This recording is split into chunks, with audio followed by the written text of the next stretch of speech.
Hello and good afternoon, Xbox Nation. Welcome to this week's new episode of the Xbox Factor podcast. I'm your host, Mr. BoomStick XL. This is Double Barrel Gaming, your number one source for all of your gaming news, reviews, and hot take opinions. We have an outstanding show for you today. We actually have a guest joining us. Again, one of the things that Mrs. Boomstick and I strive to do is introduce new voices to the community, and we do have one here joining us today from Game Pass Daily on Twitter. Retri, what's going on, brother? Welcome to the program. I know that you said you've been lurking, and we've seen you in the chat for many, many years. Yeah. First of all, welcome, and why don't you give the community, a quick synopsis, if you will, of who you are and what is Game Pass Daily. So, Game Pass Daily, I'm Retri. Great to be here. I've been lurking for years, as you said, and this is my favorite podcast. So I'm super excited to be here, guys. So it was Game Pass Weekly not that long ago, but someone contacted me and said, "Hey, you're making content every day. Shouldn't it be Game Pass Daily?" So I changed it right after I was on the podcast with Dave, actually, on his Outbreak podcast. But so basically what I'm doing is, because I kind of think Xbox and Microsoft aren't that great at advertising and marketing, and I wanted to make something specific to Game Pass and just tailor everything to Game Pass. So I have a show every week that comes out on Tuesdays on Twitter, TikTok, and YouTube that is Game Pass Weekly, and that's where that came from. And throughout the rest of the week, I also tell you guys what is coming to Game Pass, what's leaving Game Pass.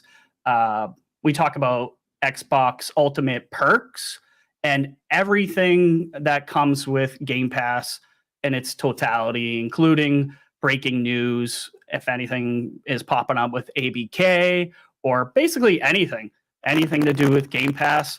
I'm trying to basically be the idle sloth of Game Pass is my goal, at least. That is a high mark, because Idle Sloth, as you know, you've heard me talk about him. He is the Xbox internet sleuth, if you will. So to rub elbows with that in regards to giving us the info on Game Pass is a tall task, but it is.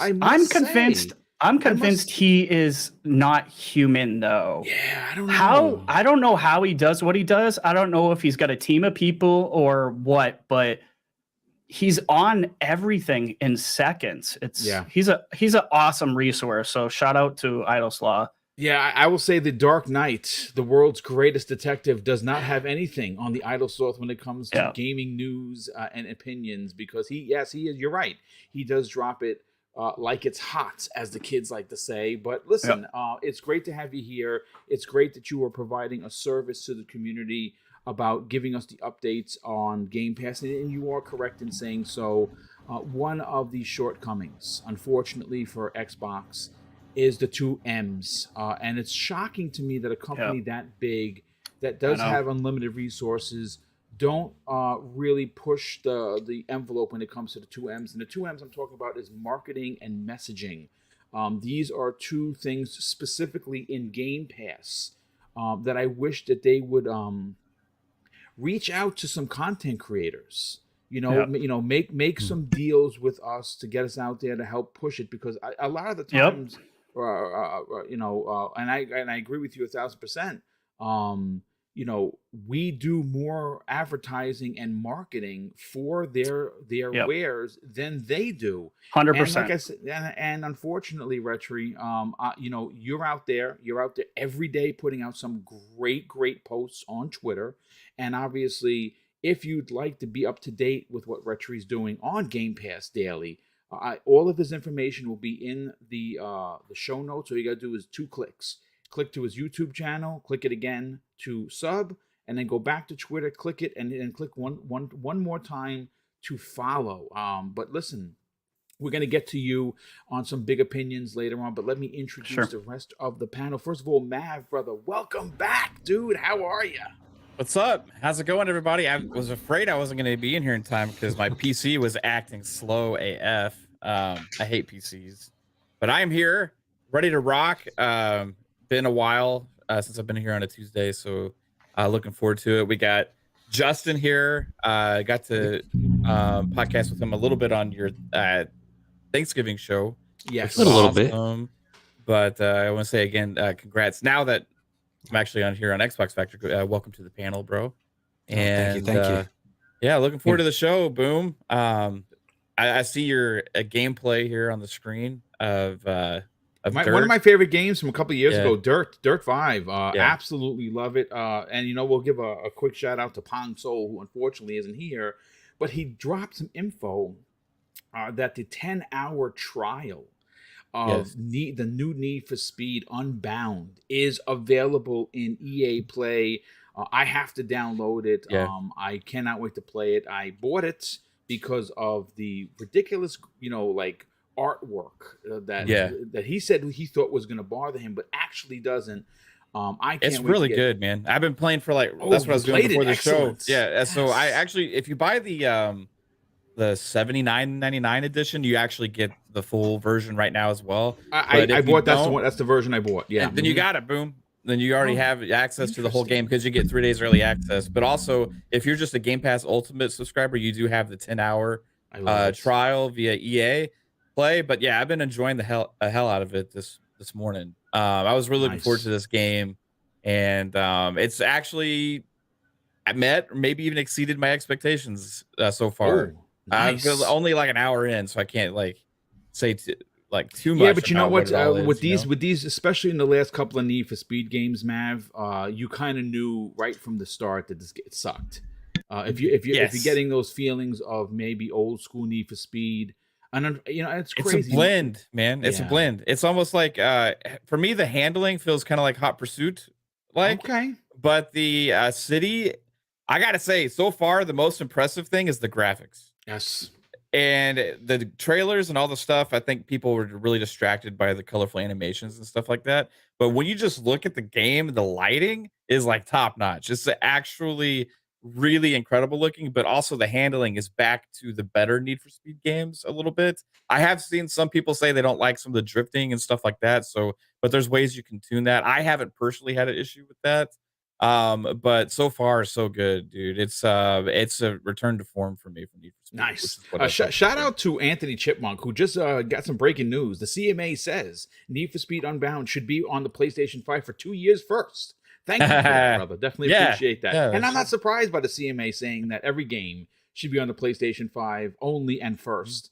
Because that's what the CMA does. But we actually have some information, folks, that broke early this morning regarding another approval for the ABK and another part of the world. We'll get to that momentarily, but let's welcome in Daniel McGee, who missed last week because he was unfortunately sick, and he's back. What's going on, Daniel? Not much. Yeah, I work at a small retail store, and when one of us gets sick, we all get sick. So I had to miss out on last week just because we were having some problems. But it just gave me a little bit more time to game. So hey, listen, I'm happy to be back. Brother. Yeah. Listen, nothing wrong with that. I've been using the Logitech G Cloud that I got my hands on, and I got to tell you, folks, wow. I also have a Steam Deck, and I'm going to say something that's going to potentially A, annoy people, and B, give the old crap looking emoji. I don't use it. To me, it's intimidating. I don't know what to do with it. I'm not a PC dude. It's literally sitting in it. I got the G Cloud. I'm like, yeah, this is like using my Android tablet or my phone. I think I'm going to use this. So guess what? I'm probably never going to use the Steam Deck.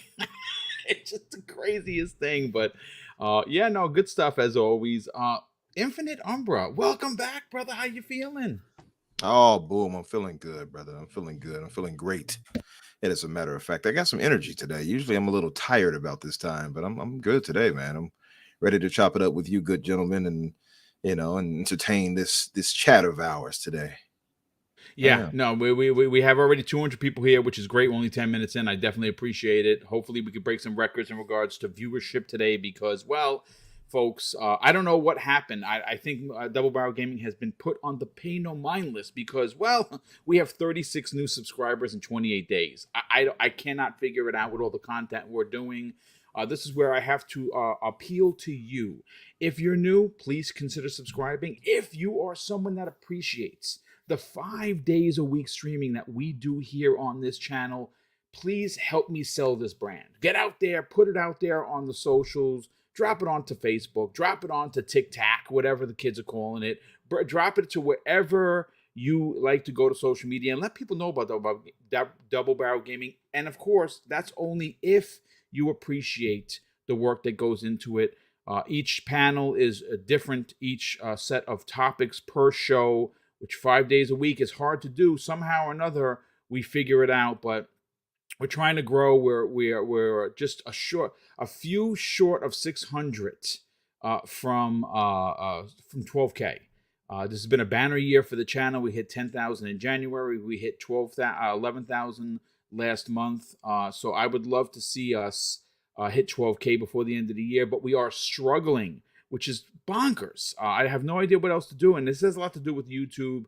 Again, they do seem to do this yearly where the little guy suffers, and it's not fair. But you know what? There's no one to call, and the only help I can get or gather is from the community.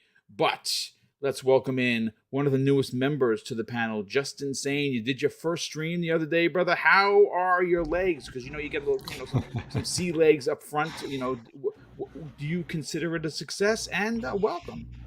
Well, thank you for the welcome, and it happened, so I consider that a success. Yes, there you go, brother. I had a very low bar set for myself on that one, and I think we exceeded them. I got to meet a lot of really cool people. I want to give a shout out to Galveston. Play a member of the community. Got to play with him a lot on Call of Duty last night. Got him that M13, and I'm going to try and help a few more people, members of the community, get it today. So that should be fun, and having a really good time interacting with everybody.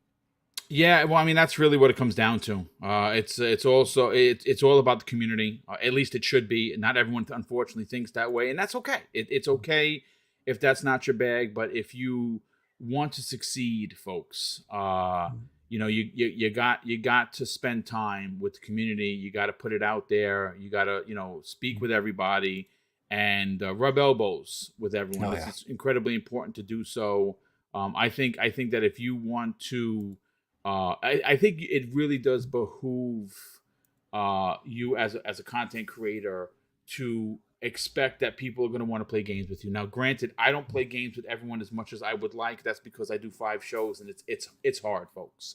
It's hard to game with other people, but that's why I'm so on social media as much as I am. The DMs are open. I talk to people so much during the day. It's bonkers. But again, one of the things I'd like to do next year is to actually have like a game night.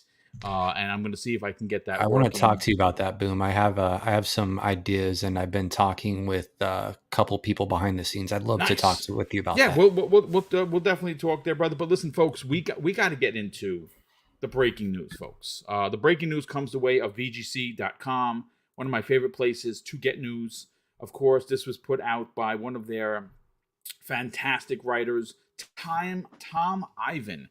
It was posted this morning. And folks, well, listen, I'm sorry if you get tired of hearing about the ABK merger. Well, another hurdle for Microsoft has been met. It has been reported and confirmed that Microsoft's merger with Activision has been cleared unconditionally with Serbia. Now, again, there's going to be people in here that, Serbia, what? Does Serbia even have a gaming community? Yeah, they actually do. But you see, the location isn't the biggest part of this conversation. Umbra, I want to go to you first because I know that you've had a lot to say about this merger. We all think that it should go through. We think that there should be literally nothing stopping it because at the end of the day, it is not anti-consumer. It is not anti-competitive, regardless of what dancing Jim Ryan has to say. And we have another hurdle, Umbra, for Microsoft that they have jumped.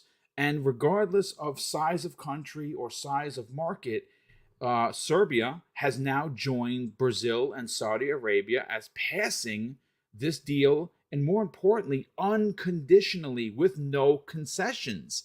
And again, a lot of people in the gaming market, the people we're going to be talking about it tomorrow with ACG is going to be joining us tomorrow evening. Hopefully, obviously his family is a little under the weather, so hopefully they get better and he can join us. But obviously, family first. So if he can't, he will reschedule. But tomorrow we're going to be talking about this exact topic, and more so whether or not Xbox is going to skip the Game Awards because of this, big, magnifying glass on the terrifying Microsoft. But let me ask you something, Umbra.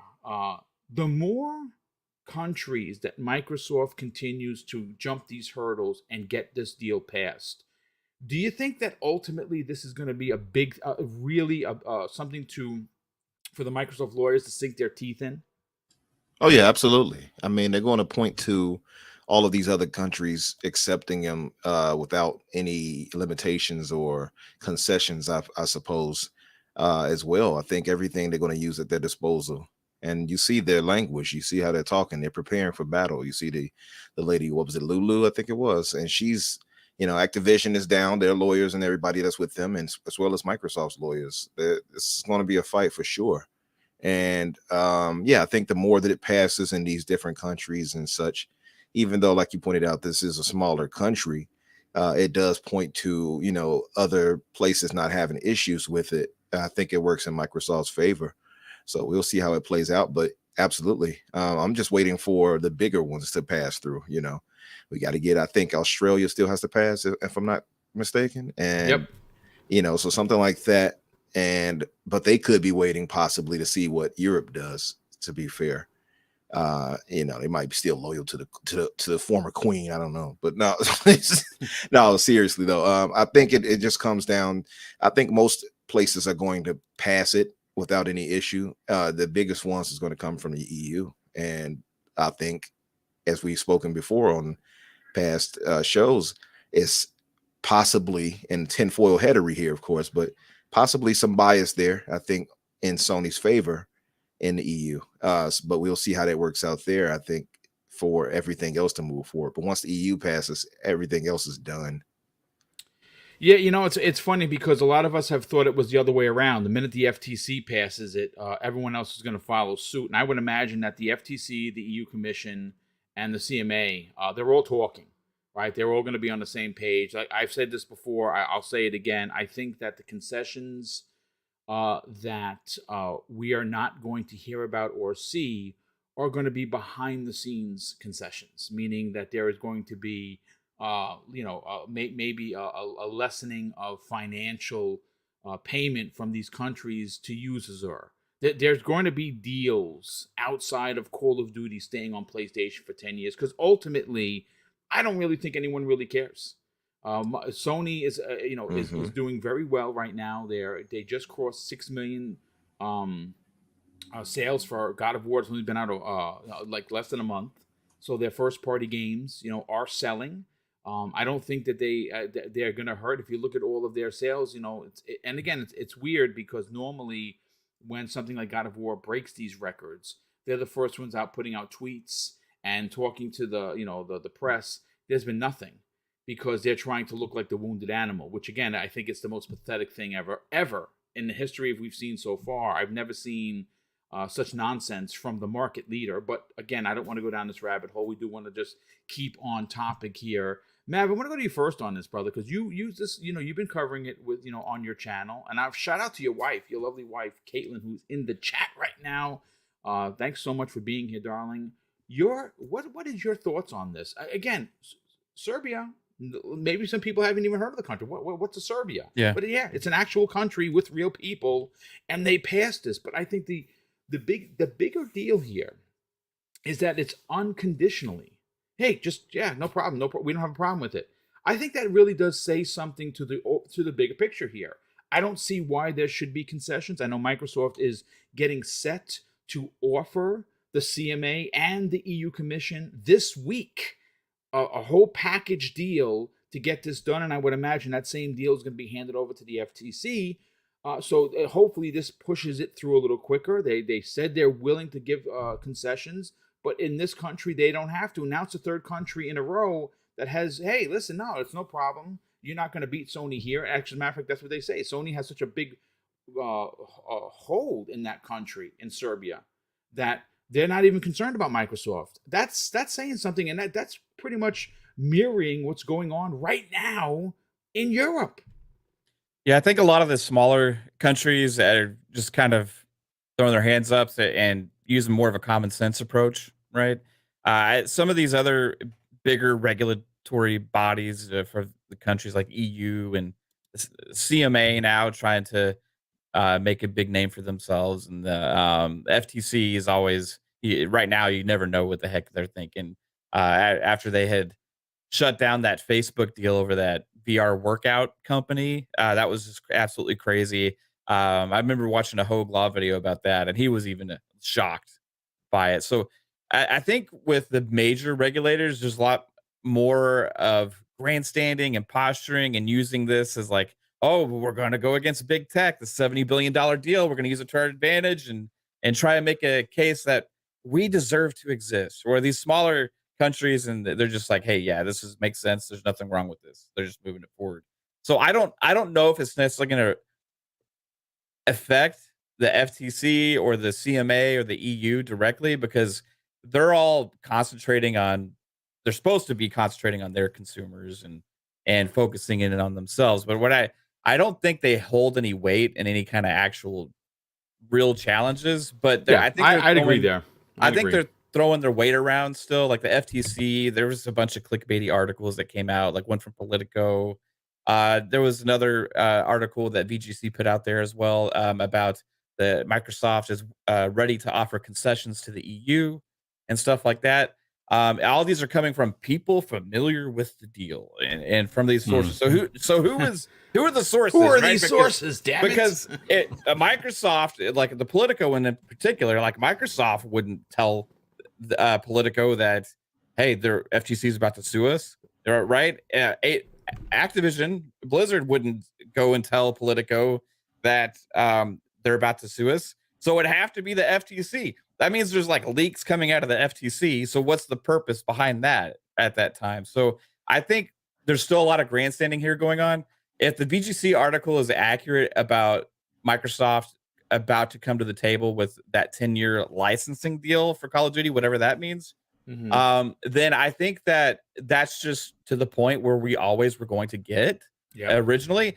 For me, there's really nothing has ever changed since the original thoughts behind what was going to take place with this deal. We all thought that they were going to be taken to phase 2 in the major with the major regulatory bodies, which they have.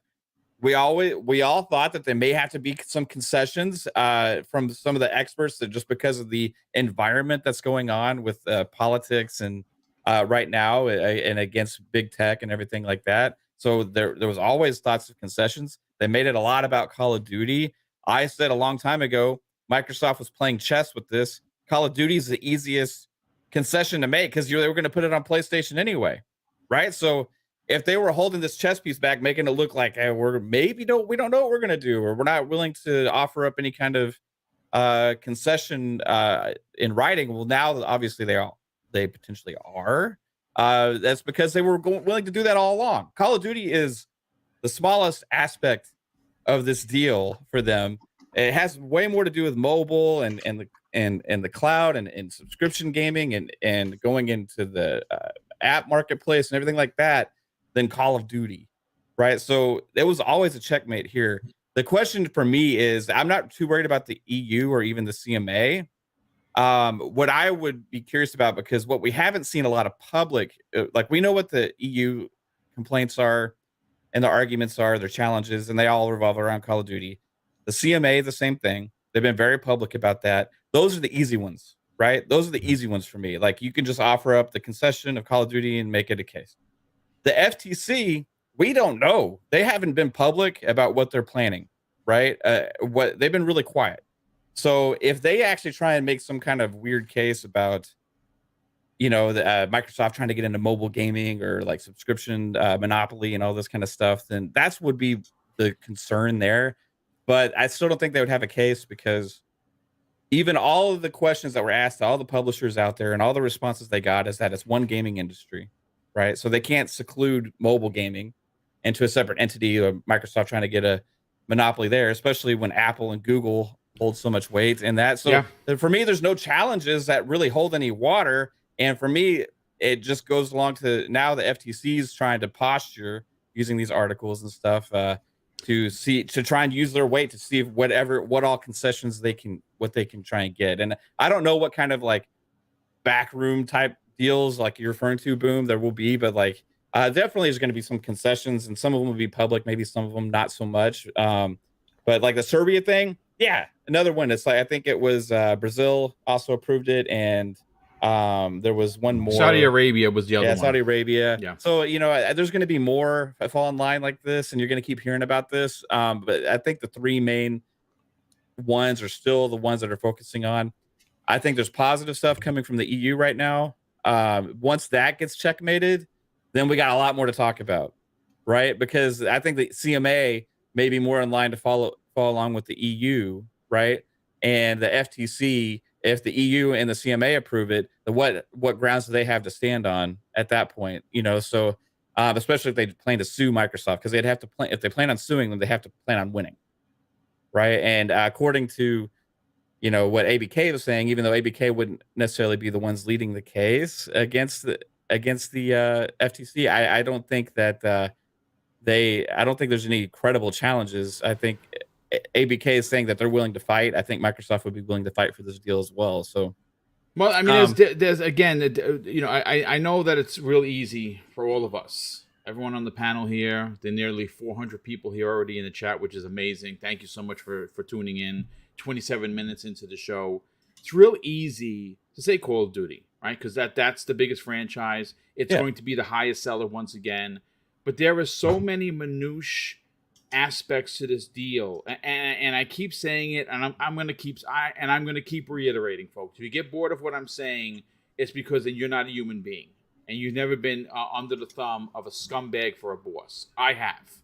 Okay, the human element must be a part of this conversation, because if it's not, then we're doing it all wrong. I'm telling you that right now.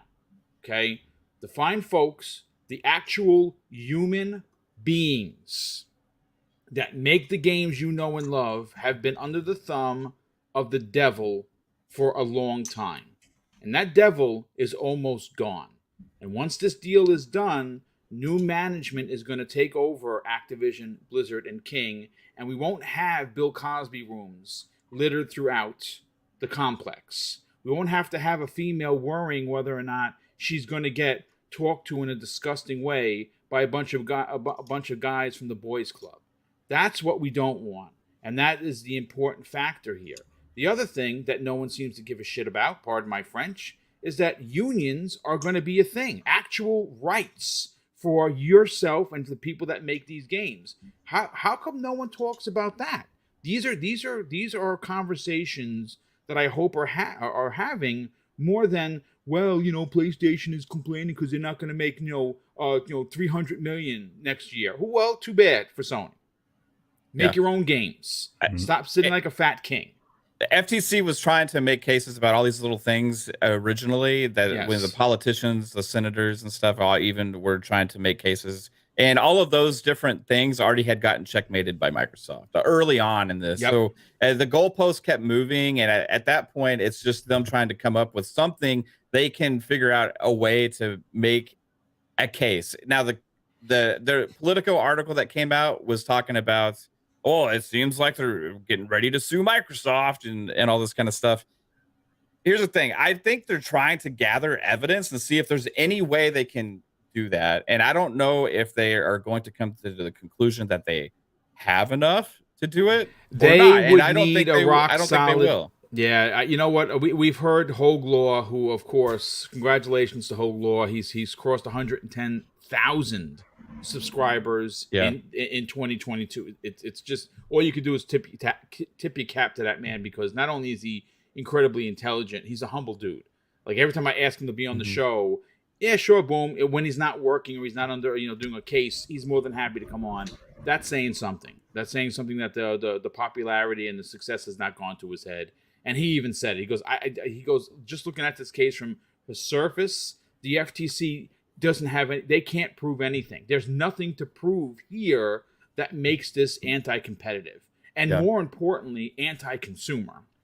The other thing, Boom, I don't mean, but a lot of these articles I feel like are just like clickbait right now. It just stirring the pot because like Politico, and I was talking about this on our show last night, like, and these places aren't used to getting the attention from like the gaming community and like the masses, right? Like actually reading their articles about these kind of things. So when I feel like a lot of these articles are coming out with these things now because they know it's a hot topic. They know it's like everybody's interested in this. You see coverage on MSNBC and all these different things all the time. CNBC with interviews of executives all talking about this. And I feel like a lot of these articles that come out are just really vague intentionally and have clickbait headlines that are meant to stir up the community and get people to click on it without really having any factual basis behind what it is. And it's just kind of more stating the obvious, but kind of twisting the words to make it sound interesting, right? Or new, like we didn't already know this information. Yeah, no, right. So there's a lot to this that is just like, again, everything. If you were to ask Microsoft this, I'd probably say this, like everything has been up to what they expected. I feel like up to this point. And I don't think anything's changed. And everything that we've seen from the FTC, CMA, and EU has always been expected from the get-go. It just depends on checkmate at the end of this thing, what happens. And I think we're getting closer. I think a couple months. Yeah. I mean, listen, Microsoft originally said they expected this deal to be done by summer of 2023. A lot of us sat back in our chairs like, summer? That's ridiculous. Yeah. And, well, you know what? It's a $70 billion deal, but good stuff as always. Let's bring in Retri to the conversation. First of all, before we bring you in on the conversation, let me thank a couple of people with Super Chats because those help the channel grow more than you know. We have Carl Andrews Jr., who drops a $5 Super Chat and says, who has to pass it to say the deal is done? Each country is different. Each region of the country, the CMA has to approve it. According to what we've heard from Hogue Law, the three big ones, in order for this deal to get done, that need to be approved are the EU Commission, the CMA, and of course the FTC. Those are contractual regions that need to pass. There's some other ones, smaller ones, that they'll just wind up pulling like China, for instance. China's like, oh no, we're they may give them a hard time. Like, well, we'll just pull out of China. I mean, it's a big market, but you know what? They're not going to not pass this deal because China's giving them a hard time. I mean, there's a lot of stuff going on with China right now. I'm sure they'll work it out, but only time is going to tell. Raiden Blade drops not one, but two super chats. The first one of £5. He says, there was always phase 2, but the fact that Xbox offered 10 years, if Sony really snubs this offer, any kudos Sony may have with them just dies there. And then, I think I said this last week and I'll say it again. I think that the 10-year deal, to Mav's point, Microsoft knew that a big deal with Sony was going to come. But I also think that this is the canary in the coal mine. Because I think that if Sony does dismiss a 10-year deal, at the end of the day, how could any regulators take them serious? Like, honestly, it'd be ridiculous. And Raiden Blade, who's been a member for 1 year, drops an additional £2 super chat and says, no way Xbox would allow Call of Duty being blocked from Game Pass. Yeah, that's not going to happen. In the history of business, going all the way back to where we use torches for light, there's never been an entity that has bought something and told by regulators where they need to put that content. That's preposterous at best. But Retri, let's get your opinion on this. Again, it's a smaller country. It's still a country that has passed the deal, and more importantly, there are no concessions. Do you think ultimately that this is we're going to start seeing a domino effect of countries pass this in this way? I do for the smaller countries, absolutely. Not convinced with CMA EU. I think FTC will actually fall in line. Serbia, it's cool, but it's also kind of a nothing burger at the same time. A lot of these smaller countries, I don't think, move the needle, and every country is its own country. They have to worry about their own people. So just because someone else passes it does not Correct. Yes. mean someone else is going to, or doesn't stop it from happening. But I think on the FTC side, now that you have the union backing up, that to me was game over for the under the FTC, because with politics involved, Democrats don't want to mess with the biggest union in the United States. They're just not going to do that. Right. So I think FTC, it's going to pass with flying colors. It's the EU and the CMA that's got me worried because of the political grandstanding and how they've kind of handled this. Just on Twitter alone, it seems like you've said in the past, like a 16-year-old kid is putting out these tweets. It's weird.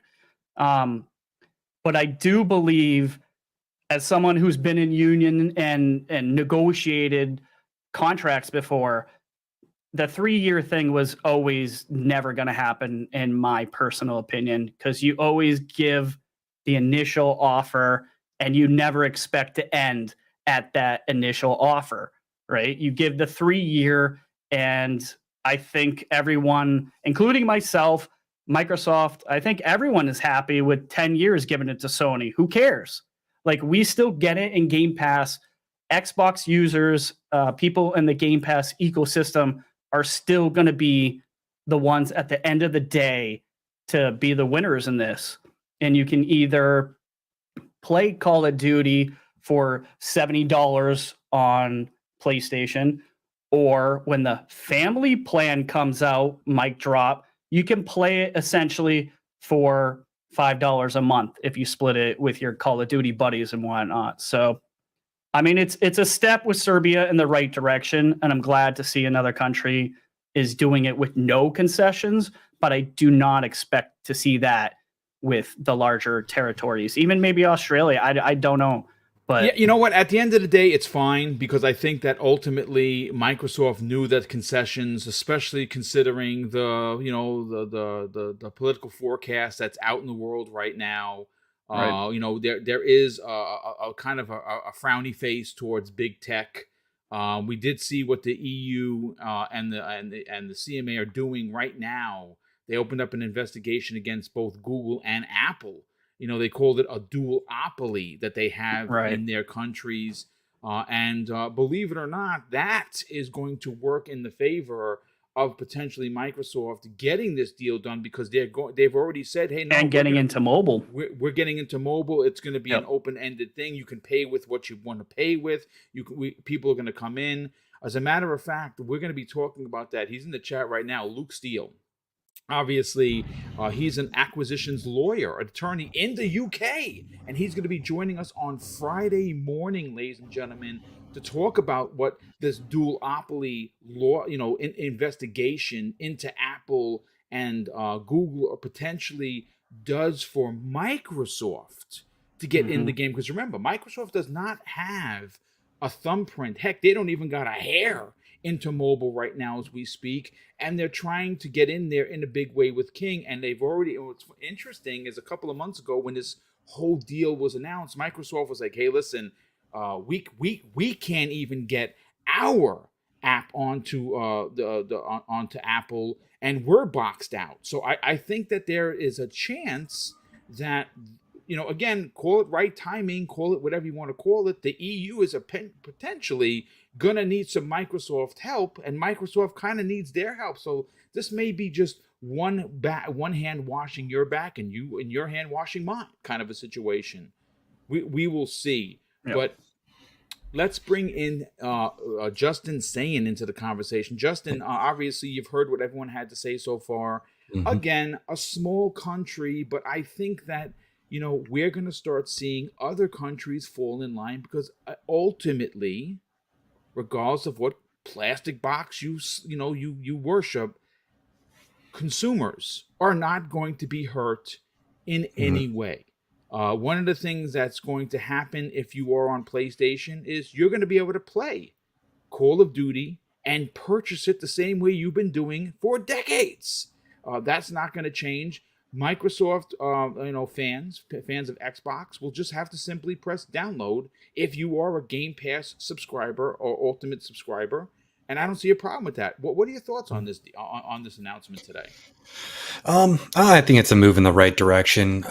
Like Red Tree said, it's kind of a nothing burger. It is good. It takes a pebble to start an avalanche, and we have a couple more pebbles rolling now. We have Brazil, we have Serbia, and with the FTC talking about stuff, what I did in the military for a long time was build target folders on countries, and it was on how to dismantle a country with the least effort required. And as the government, we do that all the time. We build documents prepping to do things. And with what Mav said about clickbaiting, I have the articles right here. I looked on the 25th, and the headline from CNBC was FTC likely to block Microsoft Activision deal. Yeah, that was sources. Sources so, close with the game. Exactly. I love well, that. I read, and they were actually citing the Politico article, and I don't know if we've read it here on the show. I know we haven't today. So let me read you like what the actual sources are that Politico is citing.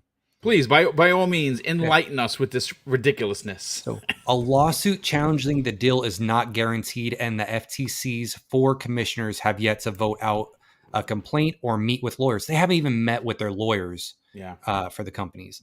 2 of the people said.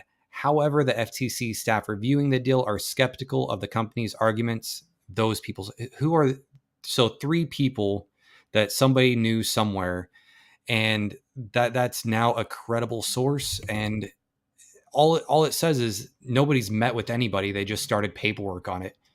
Right. If I'm a major regulator, I'm going to have more than a little bit of paperwork. I guarantee they have folders on this already.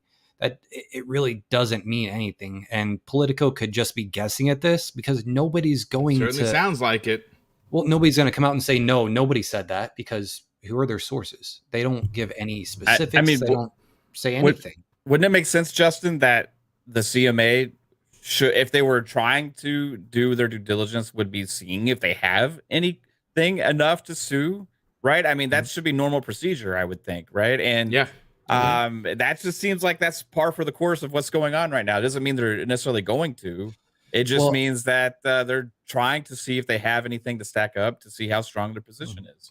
And I was looking at the CMA regulators.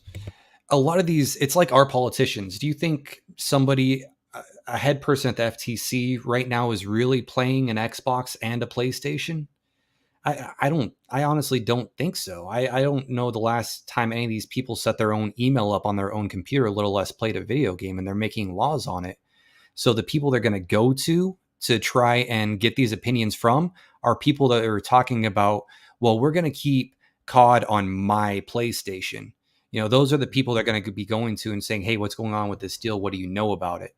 Because those are the people playing it. And they're already putting out these opinions of, well, COD's staying on my PlayStation. Well, why is that? Why does it need to?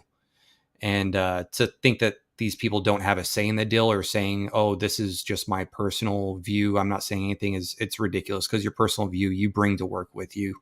You try not to, but everybody does. And it's near impossible to cut these biases out. And the more people talk, the more I like it, because the more you see what people are really thinking. So let the EU, let the European Commission, let the CMA, let everybody get on Twitter. I like it. Let us know what you really think, because it gives us a clearer picture on how the sausage is made. Yeah, I mean, to your point, that makes a lot of sense. I think that ultimately the deal is going to go through. It's going to have concessions. Mm-hmm. Everyone that is, grandstanding, as it's been said many times on today's panel so far, are all going to be able to walk away feeling with their chests up in the air. And we did it. We dropped the hammer on that big old nasty Microsoft.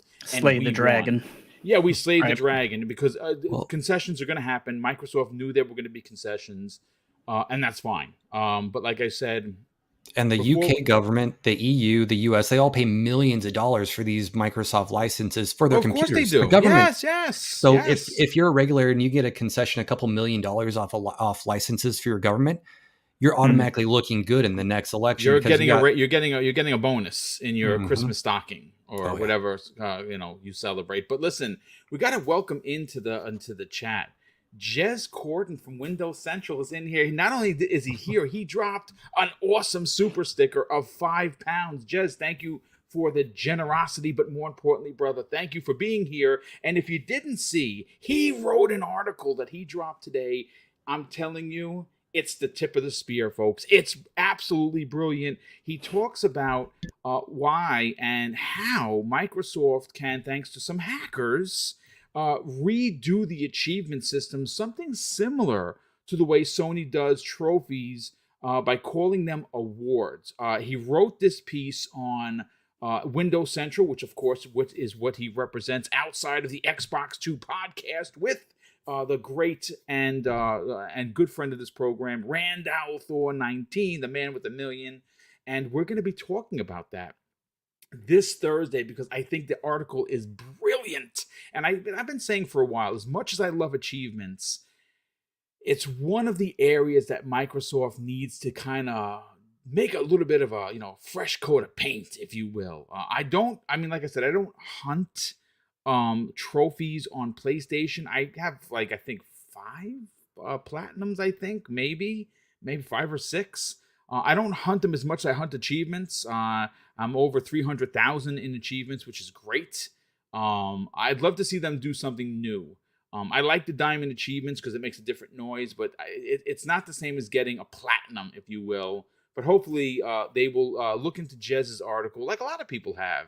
But listen, let's bring in Daniel McGee. Daniel, you obviously have been here for a lot of this talk. Another country has approved the deal. We expect everyone to follow suit in some way or another with concessions, which is fine. What are your thoughts on this? Yeah, I mean, I think this is just one of those situations where, because we are just sort of speculators, we can't see the entire situation, right? Most of us, myself included, don't really know how these systems work, how the FTC and the CMA and how all these people do their things, right? So I defer to somebody like Hogue or Justin Sand, or not Justin Sand, Luke Steele, sorry, to explain to me how those things work, because it's not my area of expertise.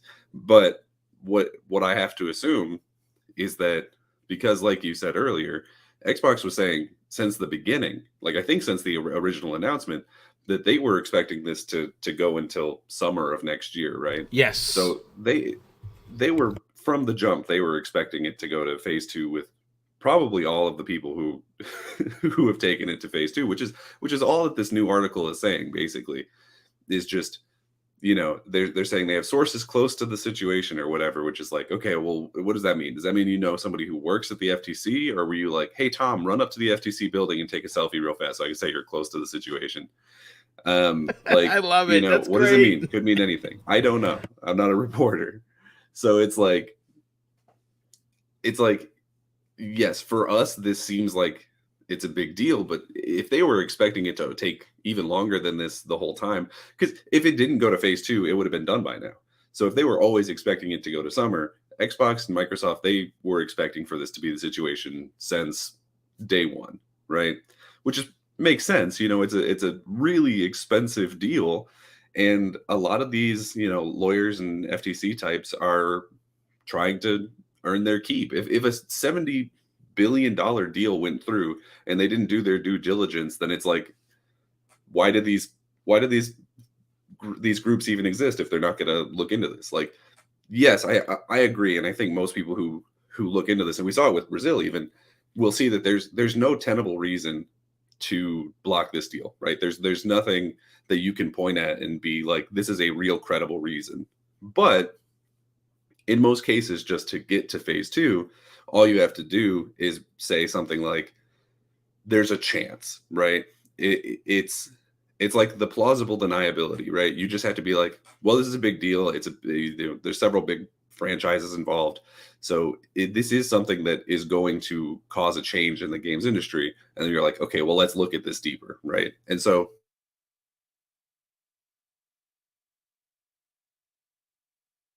phase 2, again, I'm not a lawyer, how all of these things work, but from what I've heard from the people who do, this was always in the cards, right? So I'm not really surprised. As far as the Call of Duty 10-year deal goes, I think it's honestly, I think that Xbox was always planning on keeping it on PlayStation, because I don't think they would offer 10 years as like oh, hey, just whoa, you've really blown some smoke at the FTC. Here's 10 years. Like, I think they were always going to offer it to them. Yeah, ultimately, I think that was they knew that from the beginning. I think they started out small, like in business. You start out small, and then you raise. Yeah, and I think that beyond that, I think that they're actually probably happy that the FTC and all these other groups are focused so heavily on the Call of Duty side of it, because they're like, okay, well, that's the thing that we were always going to keep on PlayStation. It makes so much money over there. If we're bringing in the 70% and they're taking their 30, like, we're still coming out ahead, right? You know, I think they're probably more happy to just be like, yes, and then no one will realize that all the real money is going to be coming from King and like all the mobile stuff, right? I think they're perfectly happy to have people just be like, oh, Call of Duty's a real big thing. My kid plays that, and then just like completely ignore this other aspect. So, you know, honestly, I think it works out for them. I think they're like, oh no, not Call of Duty, when like it's never what it's really been about. Like, it's a big deal, obviously. It's a big franchise and it makes a ton of money, but like, I don't think it's the number one thing here. It's just really funny to me that the only group that is actively against this is PlayStation, and like so a lot of the market leader with in some regions has a 70% hold of the market, which is considered by definition a monopoly. But no, they're the only ones concerned, Daniel. Yeah, it's just really funny to me because I look at the deal, like just the absolute BF that PlayStation is throwing, and it's like, I don't know that they even expect to win, right? I think they're just throwing a fit for the sake of it. You know what I mean? Yeah, they're also burning bridges. Oh, for sure. They're also putting the entire industry under the microscope of the government. They are, I think, any leeway that they might have had as market leader is diminishing as we speak. And I think that once they decided to to really throw it all in there, I think that ultimately Sony is their ballsiness to really take the market and put it under the scope of the government where it wasn't before is not doing them any favors. And I think that even as market leader, I've heard people argue that if this deal gets blocked somehow or another, Activision Blizzard is still going to give them the marketing rights. I'm like, are you smoking crack? Like, are you kidding me? I think more than anything, though, Boom, it's just because Sony wants concessions. When people were speaking about concessions a minute ago, you were talking about the CMA might do this, or the EU or whatever, or the FTC to get these contracts from Microsoft. They can't do that. That's illegal. I'm pretty sure that's like some type of exploitation. But as far as concessions, that would be what Microsoft would have to give to their competitor, I believe, in this case. Yeah, and I would believe so. If anything, Sony is raising a stink just in case it does get passed. They'll get something out of it, like some nonsense that was floated about them getting it on PlayStation Plus or something like that. I think Sony needs to start being a little bit careful, because and their responses to the CMA about the fear of what Microsoft may eventually do if they get exclusivity or own the rights to Call of Duty and have access to Activision Blizzard and all this stuff. Sony's response to the CMA read like a biography about Sony and about pretty PlayStation. much. Yes. It was like every statement that they made and what the fear could be that Microsoft could one day do is what Sony does and has been doing for forever. So for decades. If they actually were to block this deal or actually take this further, imagine the consequences against Sony when anybody can bring to the table and some smart regulator actually takes a look at it and is like, oh, wait a second. They have dominant market position and they're doing all these things that they themselves said is wrong. Mm-hmm. Oh, maybe we need to take action against them. Right. And the CMA is known to take action against different companies, even way after the fact, or just because of the way they're doing business in a dominant market position. And if I don't know, Sony pretty much has given them the playbook about how to retroactively come after themselves. Yeah, pretty much. I think it might be a stall tactic for Sony's gas games as well. You know what I mean? You're not the first one to actually suggest such a thing because a lot of people 10 have years actually said that. Yeah, a great amount of time to get your crap together, Sony, right, and get those games out while you're losing market share with COD, which will happen, in my opinion, over time. It's going to happen, but they could remedy that. They could. Now they have the time. they do have the time, but they also have an IP that millions of people have been asking for a return, and they don't want. Again, I've heard this I don't want to take credit for it. I don't know who said it, but Sony is like a very, very fat king sitting on his throne that's happy with the monies that is coming in from the peoples. And they don't want to innovate, and they don't want to make any, new additions to the kingdom. They're just happy. They're just sitting there. They're getting rich. They're eating, and they're getting fatter by the day. That's Sony. Sony has SOCOM. They own the SOCOM license IP. Many, including myself, have been begging for that to come back. If they don't want to make it a third person and they want to reinvent the wheel, I don't know. Who could do that? Let me see. Oh, I don't know. Bungie might be able to help you out with that. Maybe, help you out. I don't know. They make Destiny 2. Maybe the $3.6 billion company that you purchased could help you reinvent the wheel with SOCOM, bringing it back into a revamped first-person shooter that's kind of like Call of Duty. Yeah. To what Daniel said earlier, also, to use Sony's own argument against him, I also believe that Call of Duty was always planned to stay on PlayStation because you need that network effect. And Sony talks about the network effect in their documents to the CMA. The more people you have in a system, people want to play with their friends. So that eventually their friends are going to follow them to the system that they're playing on. So you need Call of Duty because there are shooters everywhere. They're on every system. And if you can't play with crossplay's out of the bag. If you can't play with your friends on Xbox on Call of Duty, you're going to go play with them on Battlefield. You're going to play with them on Valorant, on Fortnite, on there is, no matter what Sony says, there is competition in the first person shooter market. And Call of Duty isn't always on top. They're on top when a new release comes out. But you look at Fortnite, I mean, what are you calling competition at this point? Because they always say that Sony has no competition, or Call of Duty has no competition, but there's competition everywhere I look. I mean, my first show, I was wearing a Destiny shirt, and that's a first-person shooter. Yeah, Halo is competition to Call of Duty. It's just the way the game plays. And to ignore Fortnite too is ridiculous. Mm-hmm. Just because it's cartoony doesn't mean it's not a shooter. It doesn't matter what skins on your shooter. How about this? How about ignoring Nintendo as a platform? Right. Yes. Which, by the way, sold 10 million copies in 3 days for the new Pokemon. That's the worst reviewed one. And guess what it continues to do? Sell. And it outsold God of War almost 2-1. And you know what other shooter sold well is Splatoon. Exactly. Which is a shooter. Splatoon is number shooter. 1 in Japan. It is right now currently for every one copy, for every 5 Nintendo Switches in Japan, one of those people own that game. 1 out of 5. Do you know how crazy that 1-to-1 is for Nintendo in a first-person shooter? Nintendo does that with all their copies. Yeah, that Nintendo does that with all their copies. That's the crazy thing. But you know what it really comes down to, fellas, is that Sony doesn't want to do the extra work. No, they don't want to do the work. Yeah, that's guaranteed money with COD being on there already. That's that 30% they're getting right there. What was it? Hundreds of million they were getting from that. So yeah, I broke that down the other night. I think it was on your show. I was citing it for somebody that was asking for sources, and I looked at the one source I could find on a solid number was 2020 that that Call of Duty made $216 million in 2020. Or yeah.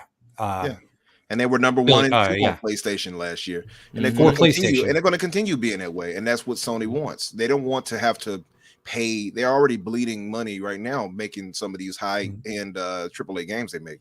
That's why there's been talk, Umbra, that Sony Pictures might actually be sold off by SIE proper. Wouldn't that be something for them to sell it off and Microsoft get it? But anyways, that's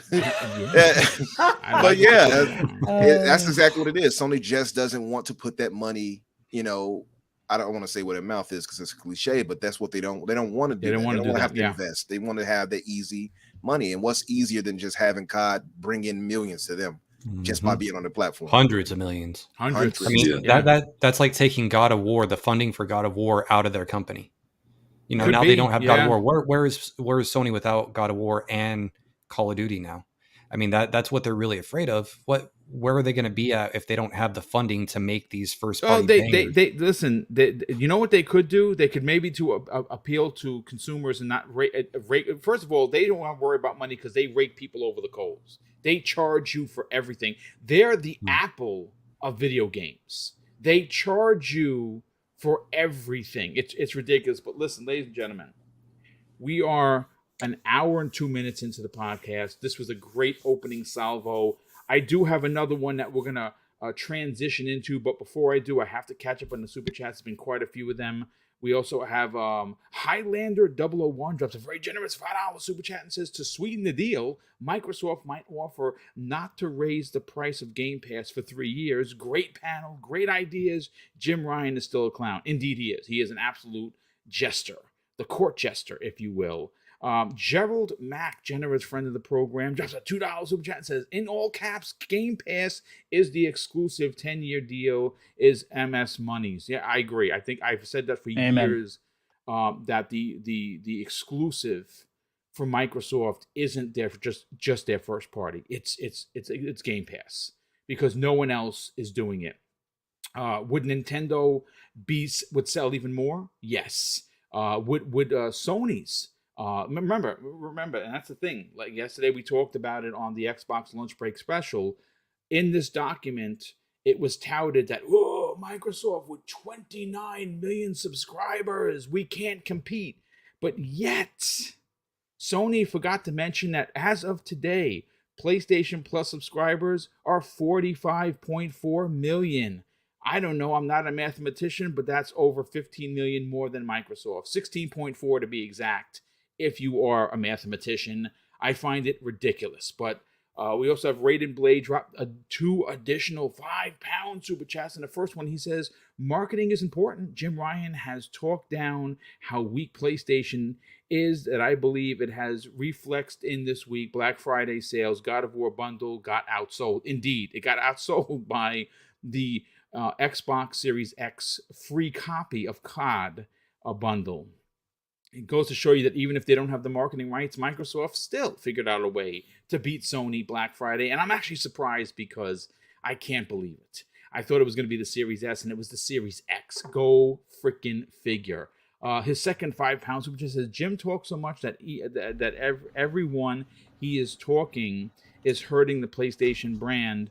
Now Jim is becoming the Don Matrix of Sony. Jim talks BS not only about Xbox, but EA. Yeah, he kind of threw EA under the bus, which was not cool. But I want to transition into a story that has 2 sides to the coin. Of course, I'm talking about the one of the sites that I find to be like, I don't know, you'd call them your grocery store rag magazine. Your Inquirers wants to know. Santa Claus is seen in another part of the world, and it's not even Christmas. That kind of rag. Well, I'm talking about Kotaku.com. This is a site that obviously housed the infamous Jason, what was it?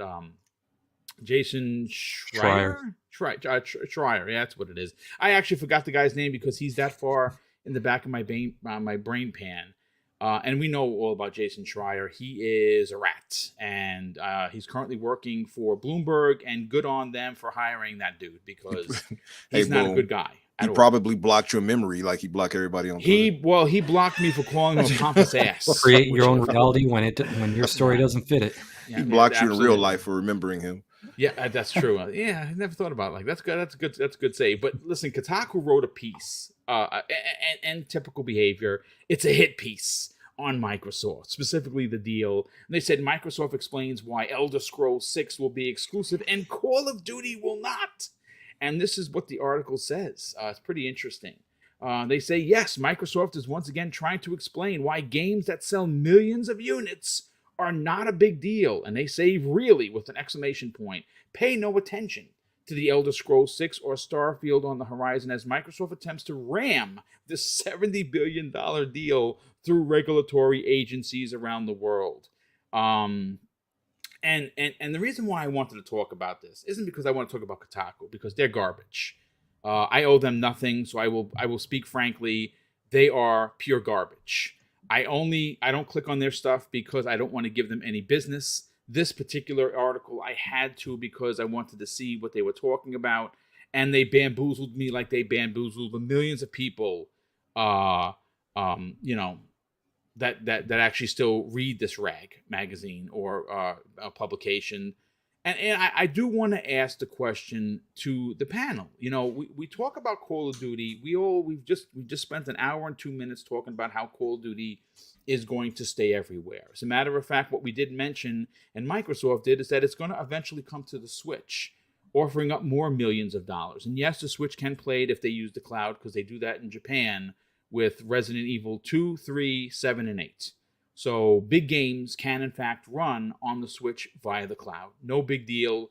And Call of Duty is not going to be an exception. That's probably what's going to happen if Nintendo wants that game. Because the game is violence. Call a spade a spade. And they do have some adult games on there like Doom Eternal.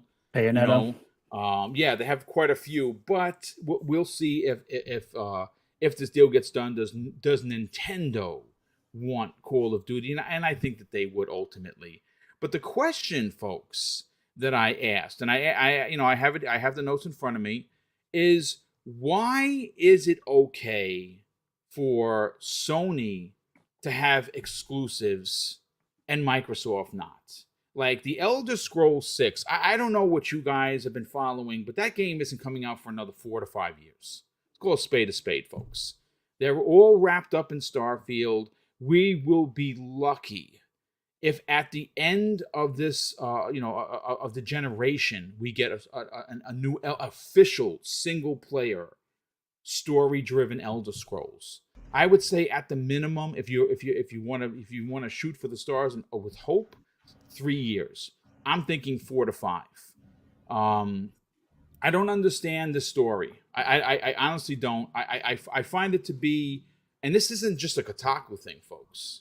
This is a generational thing. It is a current news feed thing. Many of these sites, not the smaller ones like the Game Rant, like the Game Rants, or like the VGCs. These are smaller publications that have exploded on the scene because they do good work. I'm talking about the GameSpots. I'm talking about the IGN. I'm talking about the Kotakus. These rag places that are $1 million entities that are using the clicks because the reason why their clicks are failing is because of us. Content creators like us who come out here and have these shows. We may not. I will never have 1 million followers on YouTube. It's just never going to happen. I'm a little older. I came late into the game, so I don't think that's ever going to happen. And that's fine. That's perfectly fine. But at least when you come here, everyone on this panel, including myself, we give it to you. We give it to you raw. We give it to you uncut, and we give you facts. And we do use some of these smaller publications to forward our opinions and points. And what I dislike about this story, folks, and again, please tell me if I'm wrong. If you're bored of this, unsubscribe. But no one ever talks about this. It seems to be. It seems that it has been for quite some time. That Sony is the only one allowed to have exclusives. And when Microsoft is trying to, make a comeback of a failed generation in the Xbox One generation, I mean, yeah, they came back in the end, but they got their teeth kicked in by Sony. And take nothing away from Sony. Their first party teams did what first party teams are supposed to do. They carried the mantle in first party. But Sony has done what they always do, and they lock up exclusives. And it seems to be, well, that's just, they're the market leader. That's okay. Sony, they could do that. When Microsoft tries to do it, it's a problem. And when when people like Kotaku don't get their way, they write these types of hit pieces. As a matter of fact, while I was waiting for everyone to finish talking, I happened to have the story in front of me, and I'm in the background. There's some of their ads playing, and another hit piece. Why the hot Redfall gameplay trailer left us feeling cold here at Kotaku. Wow, another hit piece. I guess numbers are down. I guess it's still fun to hate on Xbox. I want to go first. I'll go back in the same order. Umbra, I want to go to you first on this. Again, this is not a big deal for a lot of people, but it kind of rubs me the wrong way that it's Sony and it's okay. Sony can do what they want. And I love how they insinuate in this story that Microsoft is trying to tell regulators it's not a big deal about keeping Elder Scrolls 6 exclusive because it only sells millions. Listen, it's a single player game. If you want to play Elder Scrolls Online on your PlayStation, you can go do that right now, and that's never going to end. They're going to keep giving content to it like they do with Xbox. What are your thoughts on this?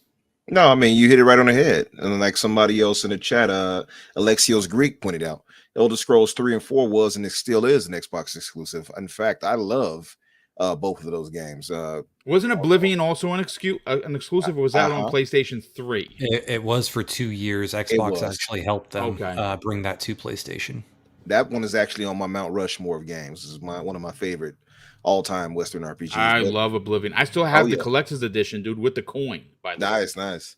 I actually invested into the horse armor back then. So me too. Yes, it was the first DLC I ever bought. Horse armor. Same for me. But yeah, the thing is it's always hypocrisy when it involves Microsoft or PlayStation or and that's the problem a lot of us have with these standards, double standards when it comes to the media. And that's why, and you see it in every facet. It's Kotaku for one is just trash. I don't even look at their tweets anymore. I see a tweet from them. Oh, I have them blocked on Twitter, actually. You went a step further than me. Yeah. Mm-hmm. Like I don't have them blocked, but I just I don't click on their things. I don't click on their tweets. I don't even, it's bare. Sometimes I might say something snarky. That's the only reason I haven't blocked them, so I can say something negative and keep moving. But other than that, I know what they're about. We know they're going to say something to get clickbait, to get people to go to the site. It is what it is. But the problem is, and they've done it both ways. Here and there, they've done it with PlayStation too. But typically, Xbox is the favorite punching bag, and it's always something dumb and illogical. And they're not the first to do it. You even had people like Colin Moriarty who were talking about games like Elder Scrolls and Fallout, and he called it. Remember Starfield? He said, "Calling it now. Those will all be coming to PlayStation 5." And he's wrong already with Starfield, so he's down already 1-3. So 1-0 for the count. So we'll see the other two. I doubt very highly they're going to bring the other two to PlayStation. There's literally no reason to bring it when there's Elder Scrolls Online. There's literally no reason to do that. I mean, I get it though, because like Elder Scrolls Online, we know it's an MMO, right? But then the fans of the series are going to want the mainline series. So I get it.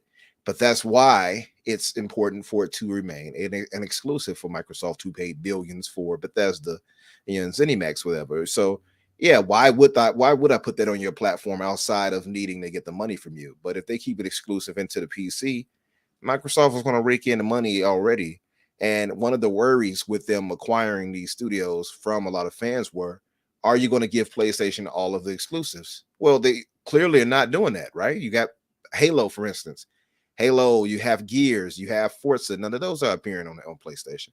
Why would Microsoft break that trend now? And the only reason you hear pushback is because those games used to be on that platform. And it's just a tough pill they're going to have to swallow. It's the same thing we had to deal with when PlayStation got Spider-Man exclusive. Oh, you want to play PlayStation? Didn't they tell us? I think the developer literally told us, buy a PlayStation. Buy a PlayStation. Yeah, as a matter of fact, that tweet, that infamous tweet, if you will, did literally come from Insomniac Games on their social. If you want to play Spider-Man, buy a PlayStation 5, or at the time, a PlayStation 4. So exactly. Yeah. Same thing happened with Street Fighter. I remember it. So, the thing is now PlayStation fans are going to have to come to terms. Yeah, you want to play these games, these legendary series, you're going to have to get an Xbox. Or, the beautiful thing, though, about Xbox is, and Microsoft, is they give you choice. Yeah, this is another reason why it'll work in their favor against the CMA and FTC, by the way, because you have choice. It's not just confined to you have an Xbox. You have mobile from streaming, and you also have the PC. And so many PlayStation fans, I remember told me they had they have the $5,000 PC. Yeah. Right? So yes. So what's the problem? Yeah, get it on PC and you good. It should be no issue, right? But we know that they were lying. So yeah, if they want to play these games, they have a lot of accessibility and options in getting it. It should be no issue. It should be no argument. It should be no issue. Yeah, get an Xbox. Yeah, get an indeed. Mav, let's bring you into the conversation. You've had this on your Friday evening podcast, maybe many of your other shows. One of the things that seemed to be good for one, good for the goose, but not for the gander sort of a thing is if you are someone that likes Spider-Man, if you like God of War, if you like Horizon, if you like Last of Us, most of the nasty community of the PlayStation bunch will tell you, hey, Xbox, buy a PlayStation. Ha ha. You know what I'm saying? And most of us on this panel, if not all of us, own a PlayStation at some point, whether it be a 1, 2, 3, 4, or 5, or all of them like myself. But for some reason, Mav, it seems like it's an impossible task to have someone that owns a PlayStation and potentially a PC, a $5,000 PC, to want to buy an Xbox. To Umbra's point, Xbox gives you the ability to play pretty much everywhere. As a matter of fact, I was over my sister-in-law's house the other day having dinner, helping her put up her tree for Christmas, and I was on my Logitech G Cloud playing Vampire Survivors, which we have just learned that Phil Spencer is crazy addicted to. And how cool is that? Not to go off subject or anything, but Phil Spencer has almost 200 hours in this game. I mean, that's the dude. That's crazy. I'm happy is running Xbox. I'll say that. Yeah. But I mean, obviously, what are your thoughts on how? I want to read you another quote from here, and this is what sparked me to talk about this because I get vexed. Now, listen, I'm reserved, right, folks? I try not to curse. Usually, you're going to get the S word occasionally. Every now and again, I'll get off my kilter and I'll say the F word, which I don't like to do because this is a PG-13 show. But I get vexed as a content creator because I see the bias. I read. Do you know that I read, seriously, folks? No joke. 10 to 15 articles per day preparing for these shows. It takes a lot to get this work done, but I love reading. I really do, and I love reading about video games. This is a direct quote. This what vexed me to talk about this, Mav. It says here, and I quote, however, as a matter of fact, I'm going to read the whole paragraph. ZeniMax and Bethesda games that were released before the acquisition are still available on PlayStation Store at the time of this writing. Like somehow or another, Microsoft is going to, push the eject button for all games on the PlayStation Network. But okay. Deathloop and Ghostwire Tokyo were previously planned for the PlayStation as part of Sony's contracts with ZeniMax. However, this is where I get vexed. The fate of new games is still uncertain. Redfall and Starfield, which will release in 2023, are planned to be Xbox and PC exclusives. Hey, did anyone know that it's uncertain if they're going to stay exclusives? I think Microsoft has made that pretty clear, but you know what? Apparently Kotaku says no. This is what I'm talking about, Mav. What are your thoughts? Kotaku is a smut magazine for gamers. That's what they've become. I also have them blocked. They've just became ridiculous. They're just absolutely worthless. Maybe what used to be a great site to get gaming news has just become National Enquirer. It is just garbage. So besides Kotaku and their ridiculousness, I do obviously there's a bias out there, right? And we've known this for a long time. And last generation, it became the most prevalent, right? Microsoft became the big baddie, and everything PlayStation did was all holier than thou, right? For example, when Xbox made Tomb Raider an exclusive, you even had Xbox podcasters from some of the big media sites calling foul on that. Yes. While since then, PlayStation's tried to make it every big game third-party game exclusive if they can. They even tried to get Starfield exclusivity. They did get Ghostwire Tokyo, and they did get Deathloop exclusivity for a year. Did this article mention the fact that contract, that because those games were on PlayStation, were actually tied to exclusivity deals? If people have an issue with games becoming exclusive, why focus only on Call of Duty? Yeah. Why does the conversation have to only focus on Call of Duty and these Bethesda ZeniMax games that Microsoft now owns? Can I bring a piece of evidence into the conversation? Does anyone know? Does anyone recall that it was reported and confirmed by numerous sources within gaming media that we trust, that Sony tried to lock up Starfield as a permanent exclusive? Absolutely Yeah, true. they did. How many people actually know that? Do you if think about what I'm saying here, folks? It's a Think big about deal. It is a big deal because they tried to lock up a new IP, an IP that God Howard has been working on for a decade more, and Sony tried to lock up this IP forever. You know what games also used to be on Xbox? Final Fantasy. Oh yeah, that's You know right. what games But my used Final to be on Fantasy, I've been Xbox? playing Final Fantasy VII remake in my dreams. Yeah. not on my Xbox. Final Fantasy 16 is going to be exclusive on PlayStation. That's the next big Final Fantasy game. How about Final Final Fantasy Fantasy 14? Final Fantasy 14 is still on that PlayStation. Final Fantasy Remake Part 2 is only going to be on PlayStation. Yep. How about the fact that they bought Bungie and they bought Destiny, and that deal got approved without any questions asked? It got approved like you put on right? your shoes in the you know what? morning. Guess what? IPs change hands all the time. Call of Duty is an IP. Look, Tomb Raider and Deus Ex and other big IPs moved along to Embracer Group. Guess what? Embracer Group also just acquired recently Lord of the Rings. Anybody go, oh my God, what are they going to do with Lord of the Rings? Are they going to hold it and use it against people in some scheme to make money? Yeah, of course. No. They're a business. They want to make money on the IPs that they purchase, just like Xbox is going to. Why wasn't there any questions about are they sure they're going to still be bringing Destiny? Are they guaranteeing it? Yeah, they said so. Xbox has said that they've been going to bring Call of Duty to PlayStation all along, right? They've been saying that from the get-go. Bungie said the same thing about Destiny. However, those deals didn't move into like second phases or anything like that for the Bungie acquisition. Why not that? That's another big first-person shooter. That IP. got pushed through so quickly, it blew my mind. It's just insane. There's so much like contradictory stuff here. The only thing is the dollar amount of this deal and the fact that it has such a name tied back to it, Call of Duty, and the fact that PlayStation challenged it. Did Xbox challenge the acquisition of Bungie? No, they did not.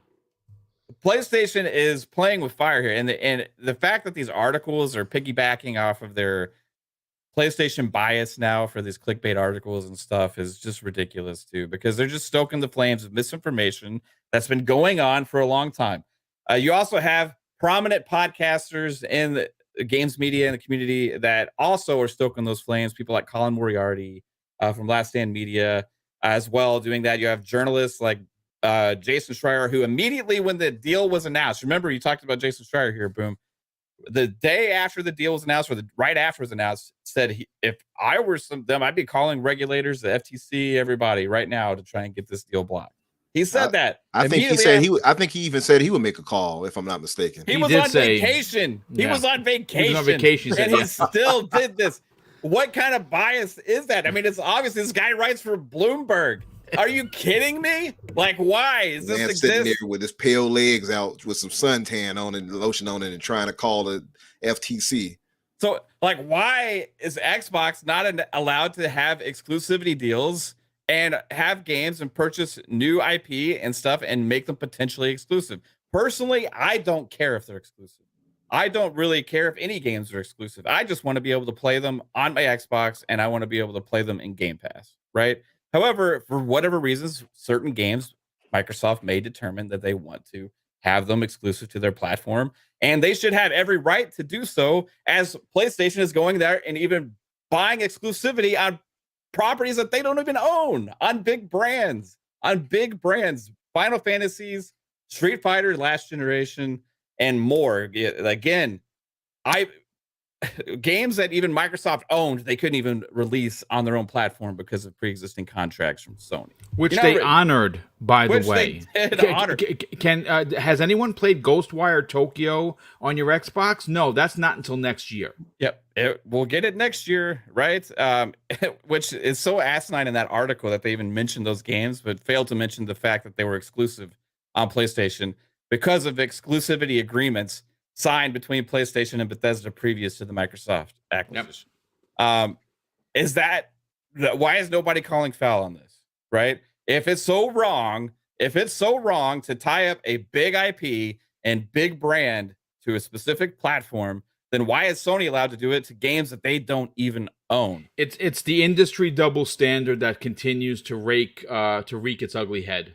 That unfortunately is a question that we don't see any of the bigs, the IGNs, the Kotaku, the GameSpots. These are the three bigs that have a very big grasp on the gaming journalistic community with their rag magazines, and the only people that challenge them are, you're looking at them right here. Like I said, I own none of these big publications a thing. Like I said, maybe they won't ask me to be on their IGN podcast. I wouldn't go anyway, even if they called me up tomorrow, because I'd rather listen, folks. I've said this before.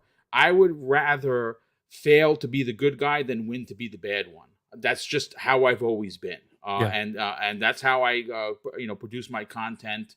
And I don't like the way some of these others do. But listen.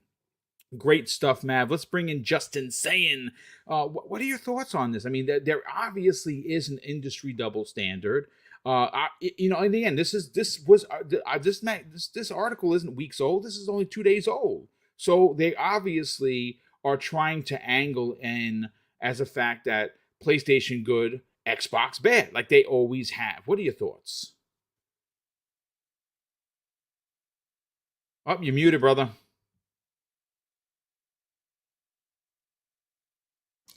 I don't know why I muted it on the desktop. I never do that. That's all right, brother. Yeah, that's all right. That happens. I was gonna say, sorry if I mispronounced your name, but Calorie, Calarie in chat says, what about Final Fantasy 16, 15, 13? They're all on Xbox. Yeah. Final Fantasy 7 Well, is no, a Final remake. Fantasy 16 is not on Xbox. It's a 2-year exclusive. Final Fantasy 14. Was I reading that wrong? Yeah, Sorry. No. I think he was referring to the fact that. How about Final Fantasy 16? Yeah, sorry, I was reading that too fast. But yeah, I mean, we're getting the prequel to Final Fantasy 7. How does that even make any sense? We're not. It makes no sense. It's dumb. But yeah, because PlayStation didn't find it worth it to pay for the exclusivity on that one. Exactly. That's exactly what it is. Yeah. It just, and you're talking about, well, why is Elder Scrolls going? Oh man, a bunch of people just died on that one. Boom. Sorry, I was watching a game on the side, but like I said earlier about the network effect with Call of Duty, you have to keep that multi-platform to keep it the most popular game, because arguably there are games that do it just as well as Call of Duty that are out. The thing is, everybody plays Call of Duty, so everybody goes to it. If you want to keep it popular, you have to keep it on all systems. That's the difference between your Elder Scrolls, your single player games like that. You don't have to put them on every system. You can stream them online. You don't have to have them, like, people are going to want them native. You can have it if you have an Xbox, native on your Xbox, but pay for, if you have a Sony TV, it's going to cost you $15 a month to play Xbox exclusives. And I don't know why nobody's talking about that. You're going to have a $100 barrier of entry to get into a new system when they have their streaming stick. How is that bad for consumers? Sony's saying I bet you it's gonna- going to be less than that. Phil Spencer said that they wanted to cost under $100. I wouldn't be surprised this thing is $79 with a controller. Yeah, I think he wanted it at 120, right? Yeah, originally. Yeah, That's what he said. Yeah. Yeah.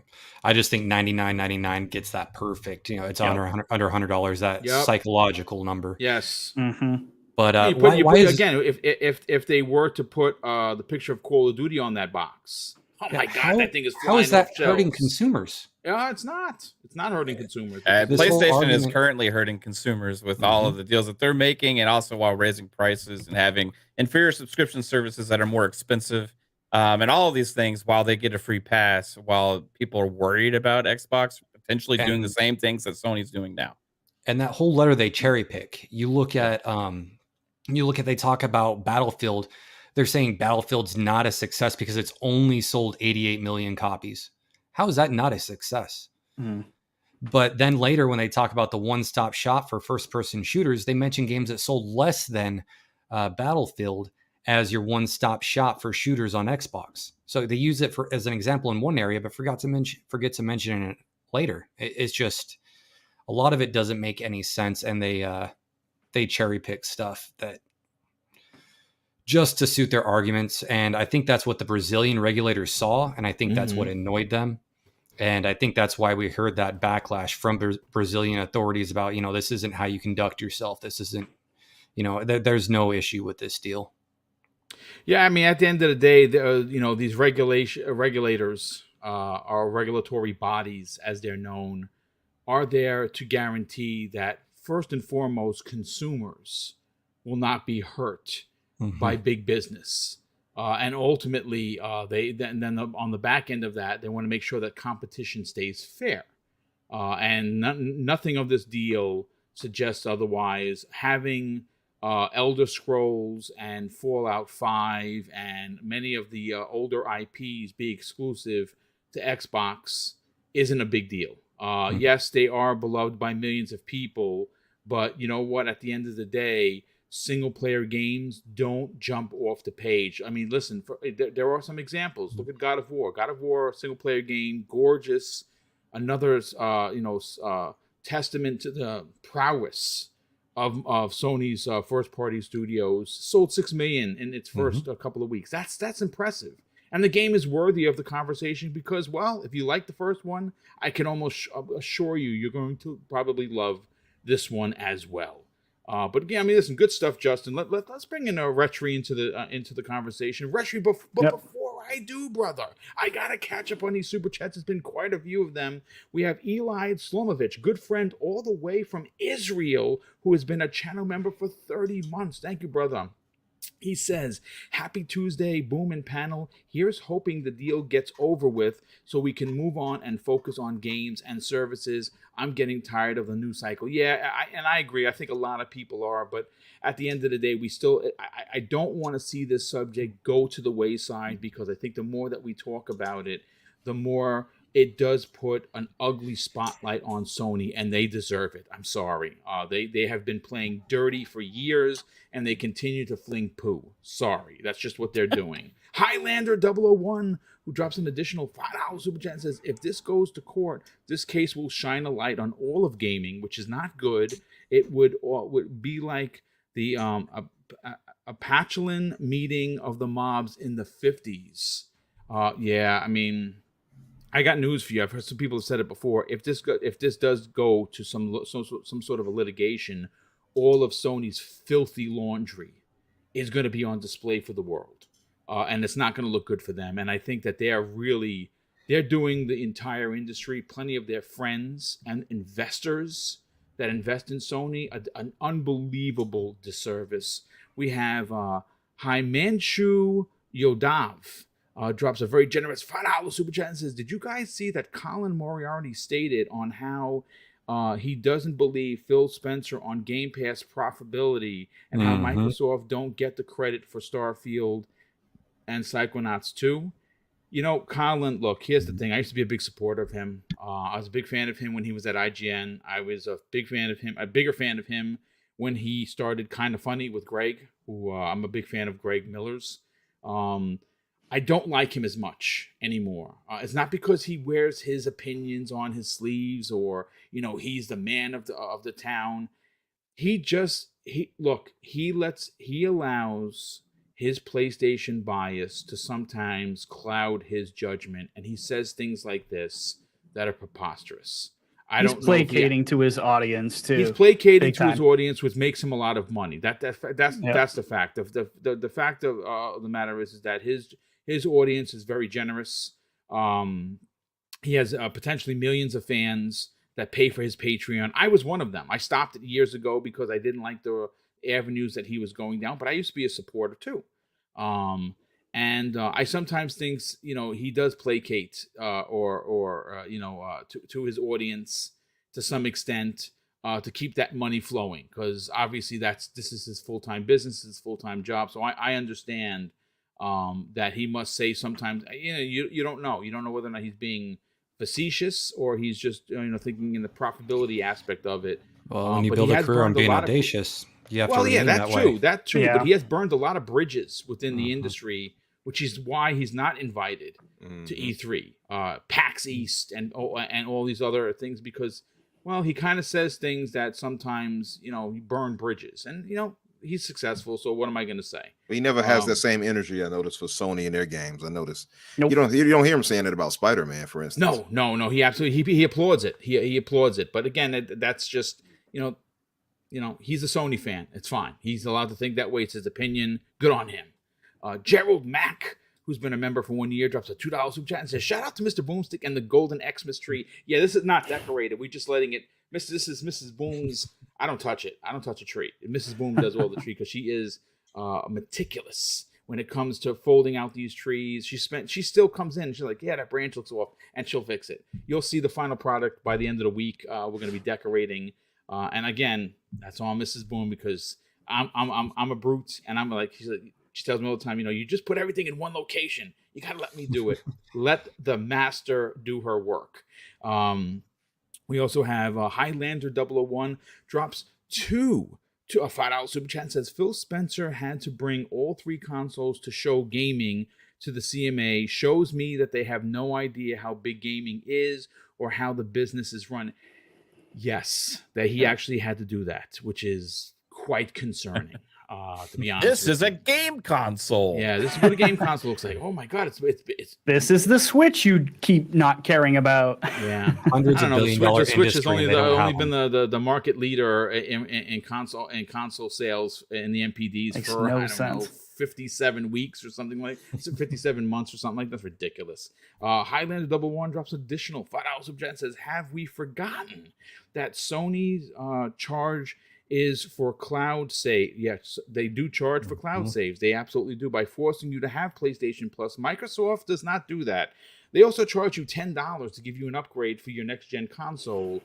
And Microsoft has something called Smart Delivery. There are a lot of things that I don't like about Sony, and these are all going to come to light at one point. But Retri, let's get your opinion on this. Again, this is a constant conversation. One I thought worked well with the first topic that we had. What are your thoughts on sites like Kotaku trying to paint Microsoft as the bad guy simply for wanting to compete by having exclusives, something that Sony has built their entire brand and on? What are your thoughts? Well, I do not like Kotaku. I stopped clicking on this stuff for years ago. I stopped because I saw them basically becoming 100% clickbait in their titles, and then their articles have nothing to do with the title. But exclusivity, I'm going to take a little different direction on here. That's probably the one and only part I have an issue specifically with Phil Spencer. When it comes to third-party exclusivity and just wanting to own the IP, I think is a mistake. I think it worked so well for Sony to ignore that business model, I think is insane. I know they want to own all the IP and they're going to be buying a bunch more stuff. And that's great because Microsoft wants control. So that's probably the only caveat I have against Phil specifically. But another thing is when it comes to the marketing rights too, you see Sony doing stuff like they did with Destiny, where everyone I know, including myself, I actually got fooled back in the day thinking it was actually an exclusive for the Sony system. And then now they're doing it with everything, like all kinds of stuff, including like Hogwarts. You're going to see a lot of your average customer thinking that Hogwarts is a Sony title. That's because why those marketing rights matter. Absolutely. Marketing rights are almost as important as exclusivity to me. So when we say we want Xbox and Phil to compete, this is what I think a lot of us are talking about. We're talking about stop being the nice guy, man. Like, I'm tired of it. Like, you're lucky you still have all your Xbox fans. Like, I run an Xbox Game Pass show. I'm still a Sony fan of their games, not the company. Two very different things. But we want you guys to compete. You got to start playing rough. I think like Sony does.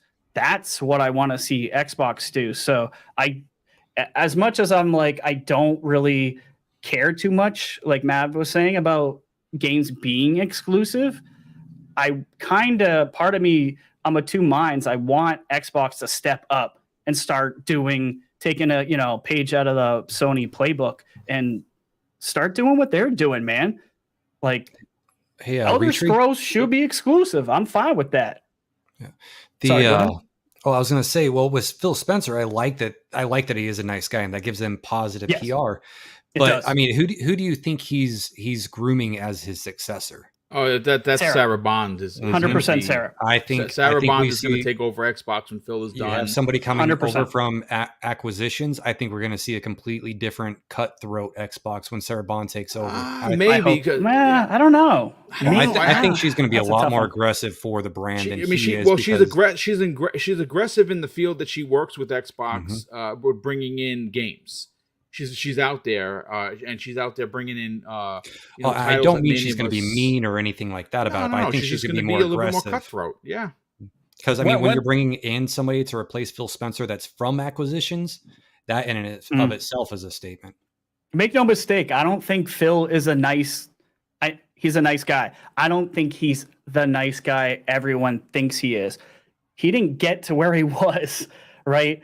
By not being a little bit. He's not going to get stepped on, is basically what you're saying. Exactly. And I absolutely agree. I think, yes, he is a nice guy, but we have many people on Primetime Gaming that says, you think Phil's a nice guy, but at the end of the day, he's a shrewd businessman. Exactly. And I believe he is. I believe that he knows, how to play the game. I agree with you to some extent. I really wish they would do some more marketing rights stuff, but I think that ultimately, folks, the reason why Microsoft has positioned themselves the way that they have in regards to how come they're not marketing Hogwarts, this, that, and the third, is because they would rather spend that money on acquisitions. And I think that once this acquisition is done with Activision, Blizzard King, they're going to be able to, once the deal is done with Sony in 2024.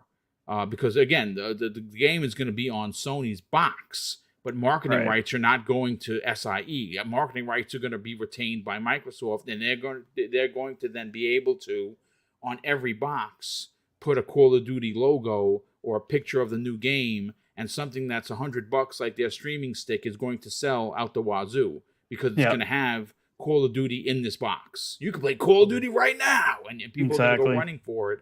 And that it ultimately, because if you don't know, folks, Sony has spent, and I don't know if this is yearly. I don't have the contract in front of me, and I'm not privy to it.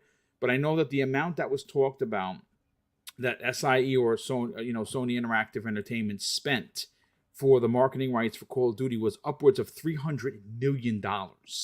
So I don't know if that is per year or is that a contracted deal. It sounds more like a contracted deal to me, because $300 million for 1 year marketing rights is a lot. They only made $216 million in 2020. It wouldn't make any sense. So it sounds like it's a contracted deal, probably a however, multi-year that may be contract. 3 years, multi-year deal, 3-year deal, $300 million, $100 million per year is nothing to sneeze at. Microsoft doesn't want to do that. Microsoft would rather just put this into the couch cushions and buy these studios, and that's what they're doing. But Danny McGee, let's get your opinion on this, and then we will get everyone the H out of here once you're done. Talk about it, brother. I mean, obviously, we've gone around in a pretty good circle today. I'm very happy with the way the conversation went, but I think ultimately it does really put big time media on blast that Microsoft seems, no matter how good they seem to do for gamers and the actual community at large, as well as gaming, big time gaming, they're always the bad guy. When Sony, regardless of what they do, they charge you for this, they charge you for that, they raise prices and people don't even write a story on it. It's all acceptable. What are your thoughts? I think I need one little bit of clarification. Did that article say that Elder Scrolls wouldn't be on PlayStation, or did it say it wouldn't be on my PlayStation? Well, it doesn't say my PlayStation, but it certainly, and I will, let me just pull it up right here. It says, let me see if I could find it. Okay. However, the fate of new games is still uncertain. Redfall and Starfield, which will release in 2023, are planned to be Xbox and PlayStation exclusives, which raises the question, how does Xbox decide which games will or won't be coming to PlayStation? But I want to read another paragraph here that I thought was pretty interesting. And it sounds like the writer kind of gets mad. He says, I understand that Starfield is a new IP, but it feels a little bit disingenuous to see Microsoft argue that the fan base is dedicated rather than broadly appealing, or that Fallout 76 is a niche title despite commanding a player base of 13 million people. What? Again, he sounds like we he's are mad. capping for Fallout 76 now? To fit our narratives. We're saying narrative. 76 is a good game now? Yeah. What's happening? Yeah. Where are we at? It's just like, I understand why they do it, right? Like, is it crappy? Yeah. It's all clickbait, though. Like, they write these articles because they know people will click on it, right?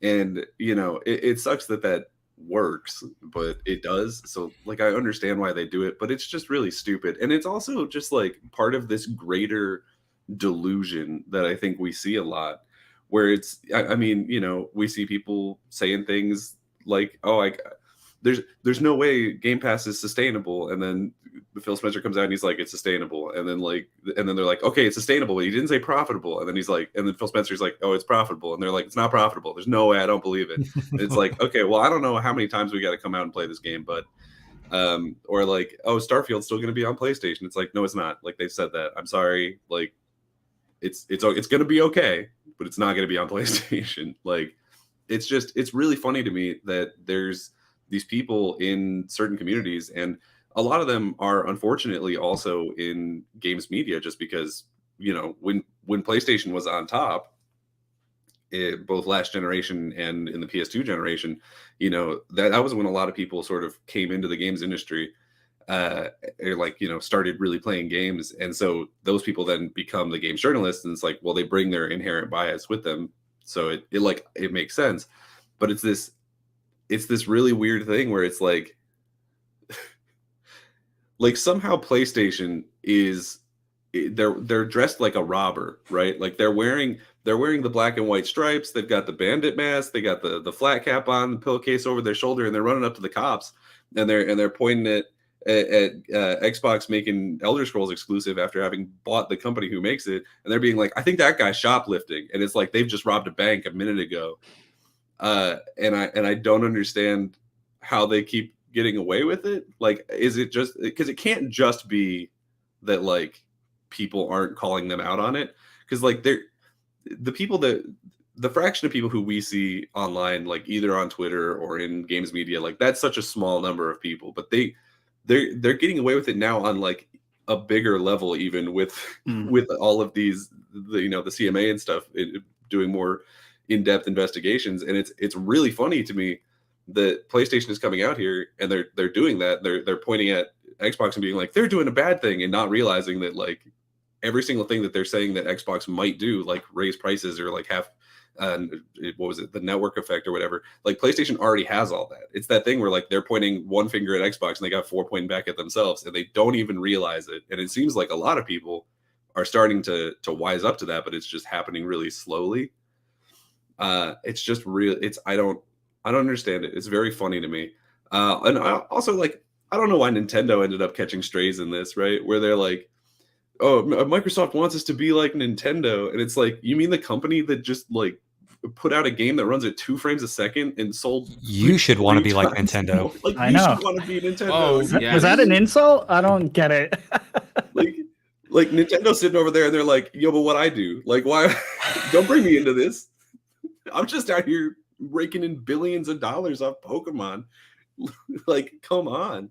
Right. And it's this thing, like, they just keep burning these bridges where it's like, now they've offended Nintendo, I mean, in a minor way, so they probably won't see any repercussions for it. But like, they're also, if they are able to get the deal blocked, then they're going to cost Activision billions of dollars, and they're not going to be like, oh yes, let's extend this deal. Or like, whenever they were talking about how there's no competition for Call of Duty, like they're burning bridges with like EA and Ubisoft and all these other live service game makers. They're like, they basically burnt their entire bridge with the entire nation of Japan with a series of mistakes that they've made over the last couple of years. I mean, they keep talking crap. You're going to see Mario come on stage and smack the crap out of Nathan Drake. It's just, Keep my name out of your mouth. It's me, Mario. Keep it out of your mouth. Is that Chris Pratt talking?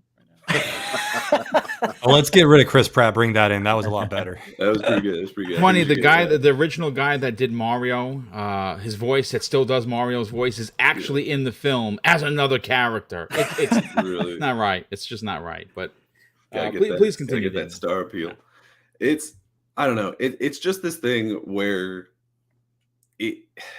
I guess just because for so many people, PlayStation is sort of the default name in video games. I mean, not so much down here in Texas. Down here we're a pretty green state, I would say. I work across the street from a GameStop, and I was talking to the manager there a couple days ago after Black Friday, and he was saying like, "Hey, do you want a PS5? Because I got like a dozen here that are just not selling."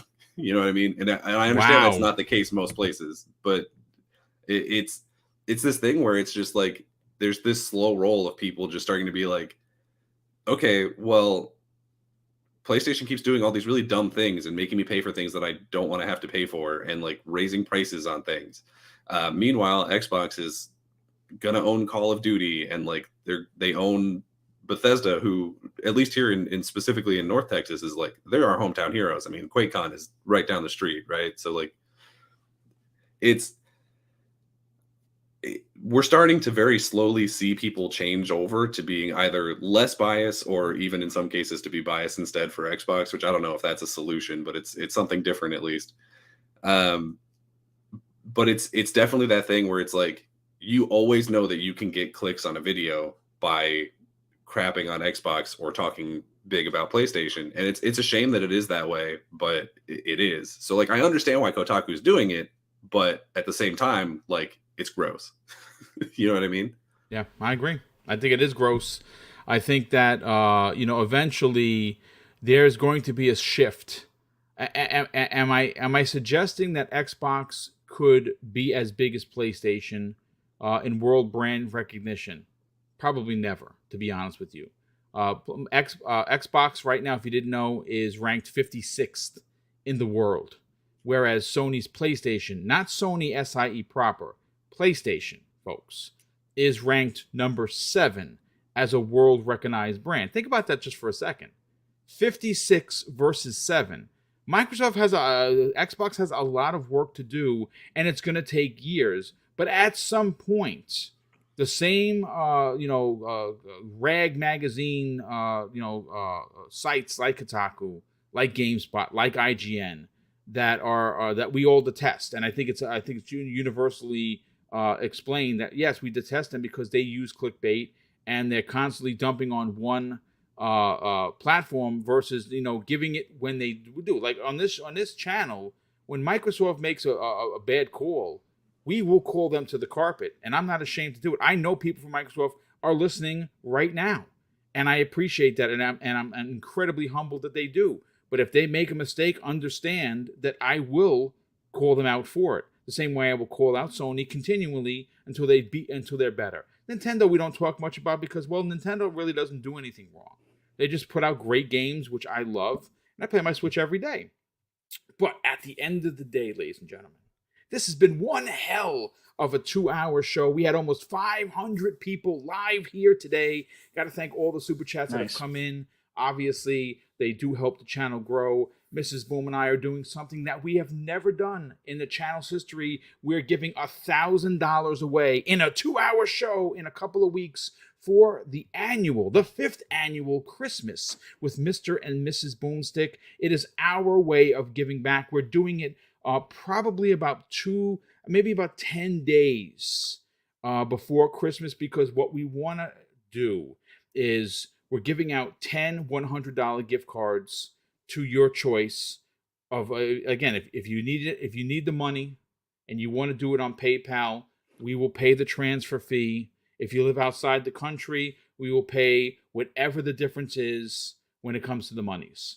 We will send you that, but it's got to be PayPal. That's the only thing we work with. Otherwise, we will send you a code for a $100 gift card to your platform of choice.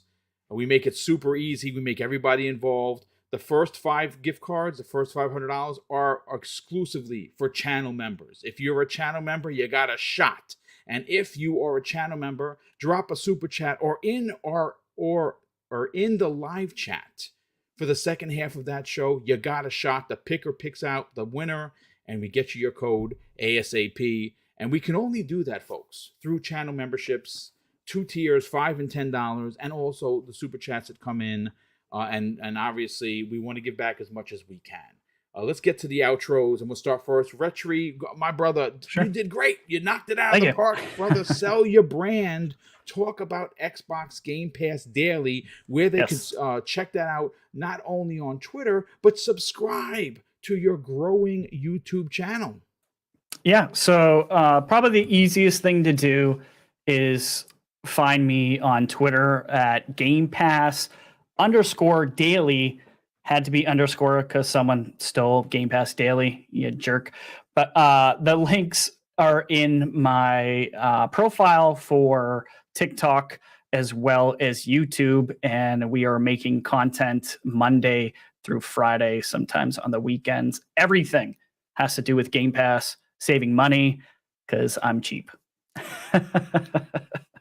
Listen, it's trying times for everyone, my brother, and being cheap is not it's a way of life. I'm proud of it. No, I mean, unfortunately, everything is expensive right now, and we're in a recession that the government doesn't want to tell us we're in, and we don't know how long it's going to last. And unfortunately, Game Pass for me, especially a retired guy, allows me to be a part of the conversation. I say that all the time. I think that's the thing that excites me the most about Microsoft is, yes, I get it, folks. I'm not a boob.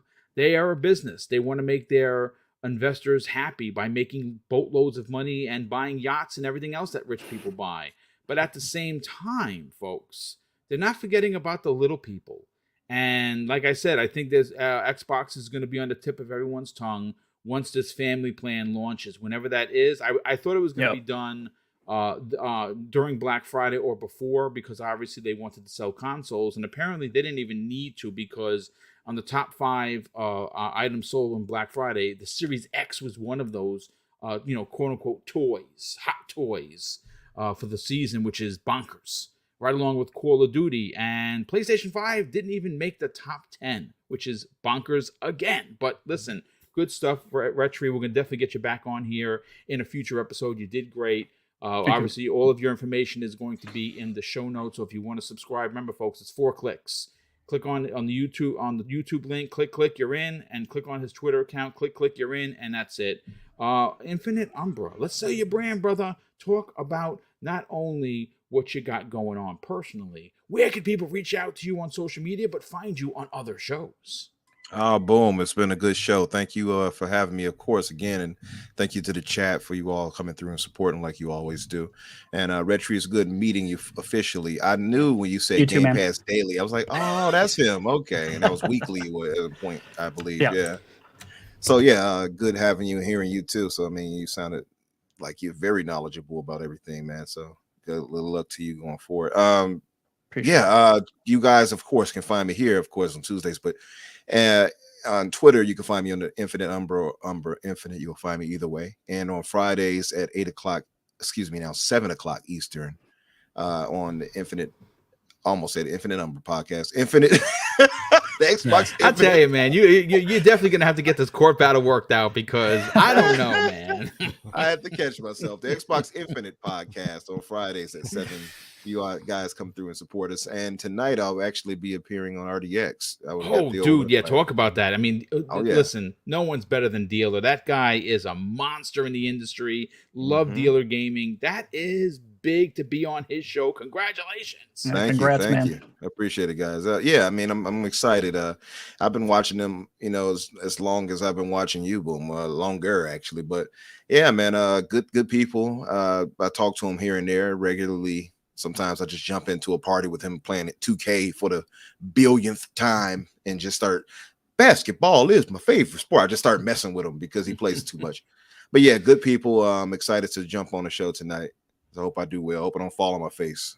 Nah, dude. Listen, you're a professional. Obviously, you do it each and every week with the Xbox Infinite podcast. That crew is amazing. You're not watching them. You're doing it all wrong. We got a shout out to Drone. Dude has become a channel member. What's going on, brother? Thank you for the generosity. We certainly appreciate that very much. But yeah, I think you're going to kill it tonight, so I wouldn't even sweat it. Mav, sell your brand, brother. Talk about your incredible YouTube channel. You have so many shows. You're doing so many things with the community. Talk about that, and where can people reach out to you on social media? Not as many shows as you do, Boom. You know what? It's a chore, but I love it. Yeah.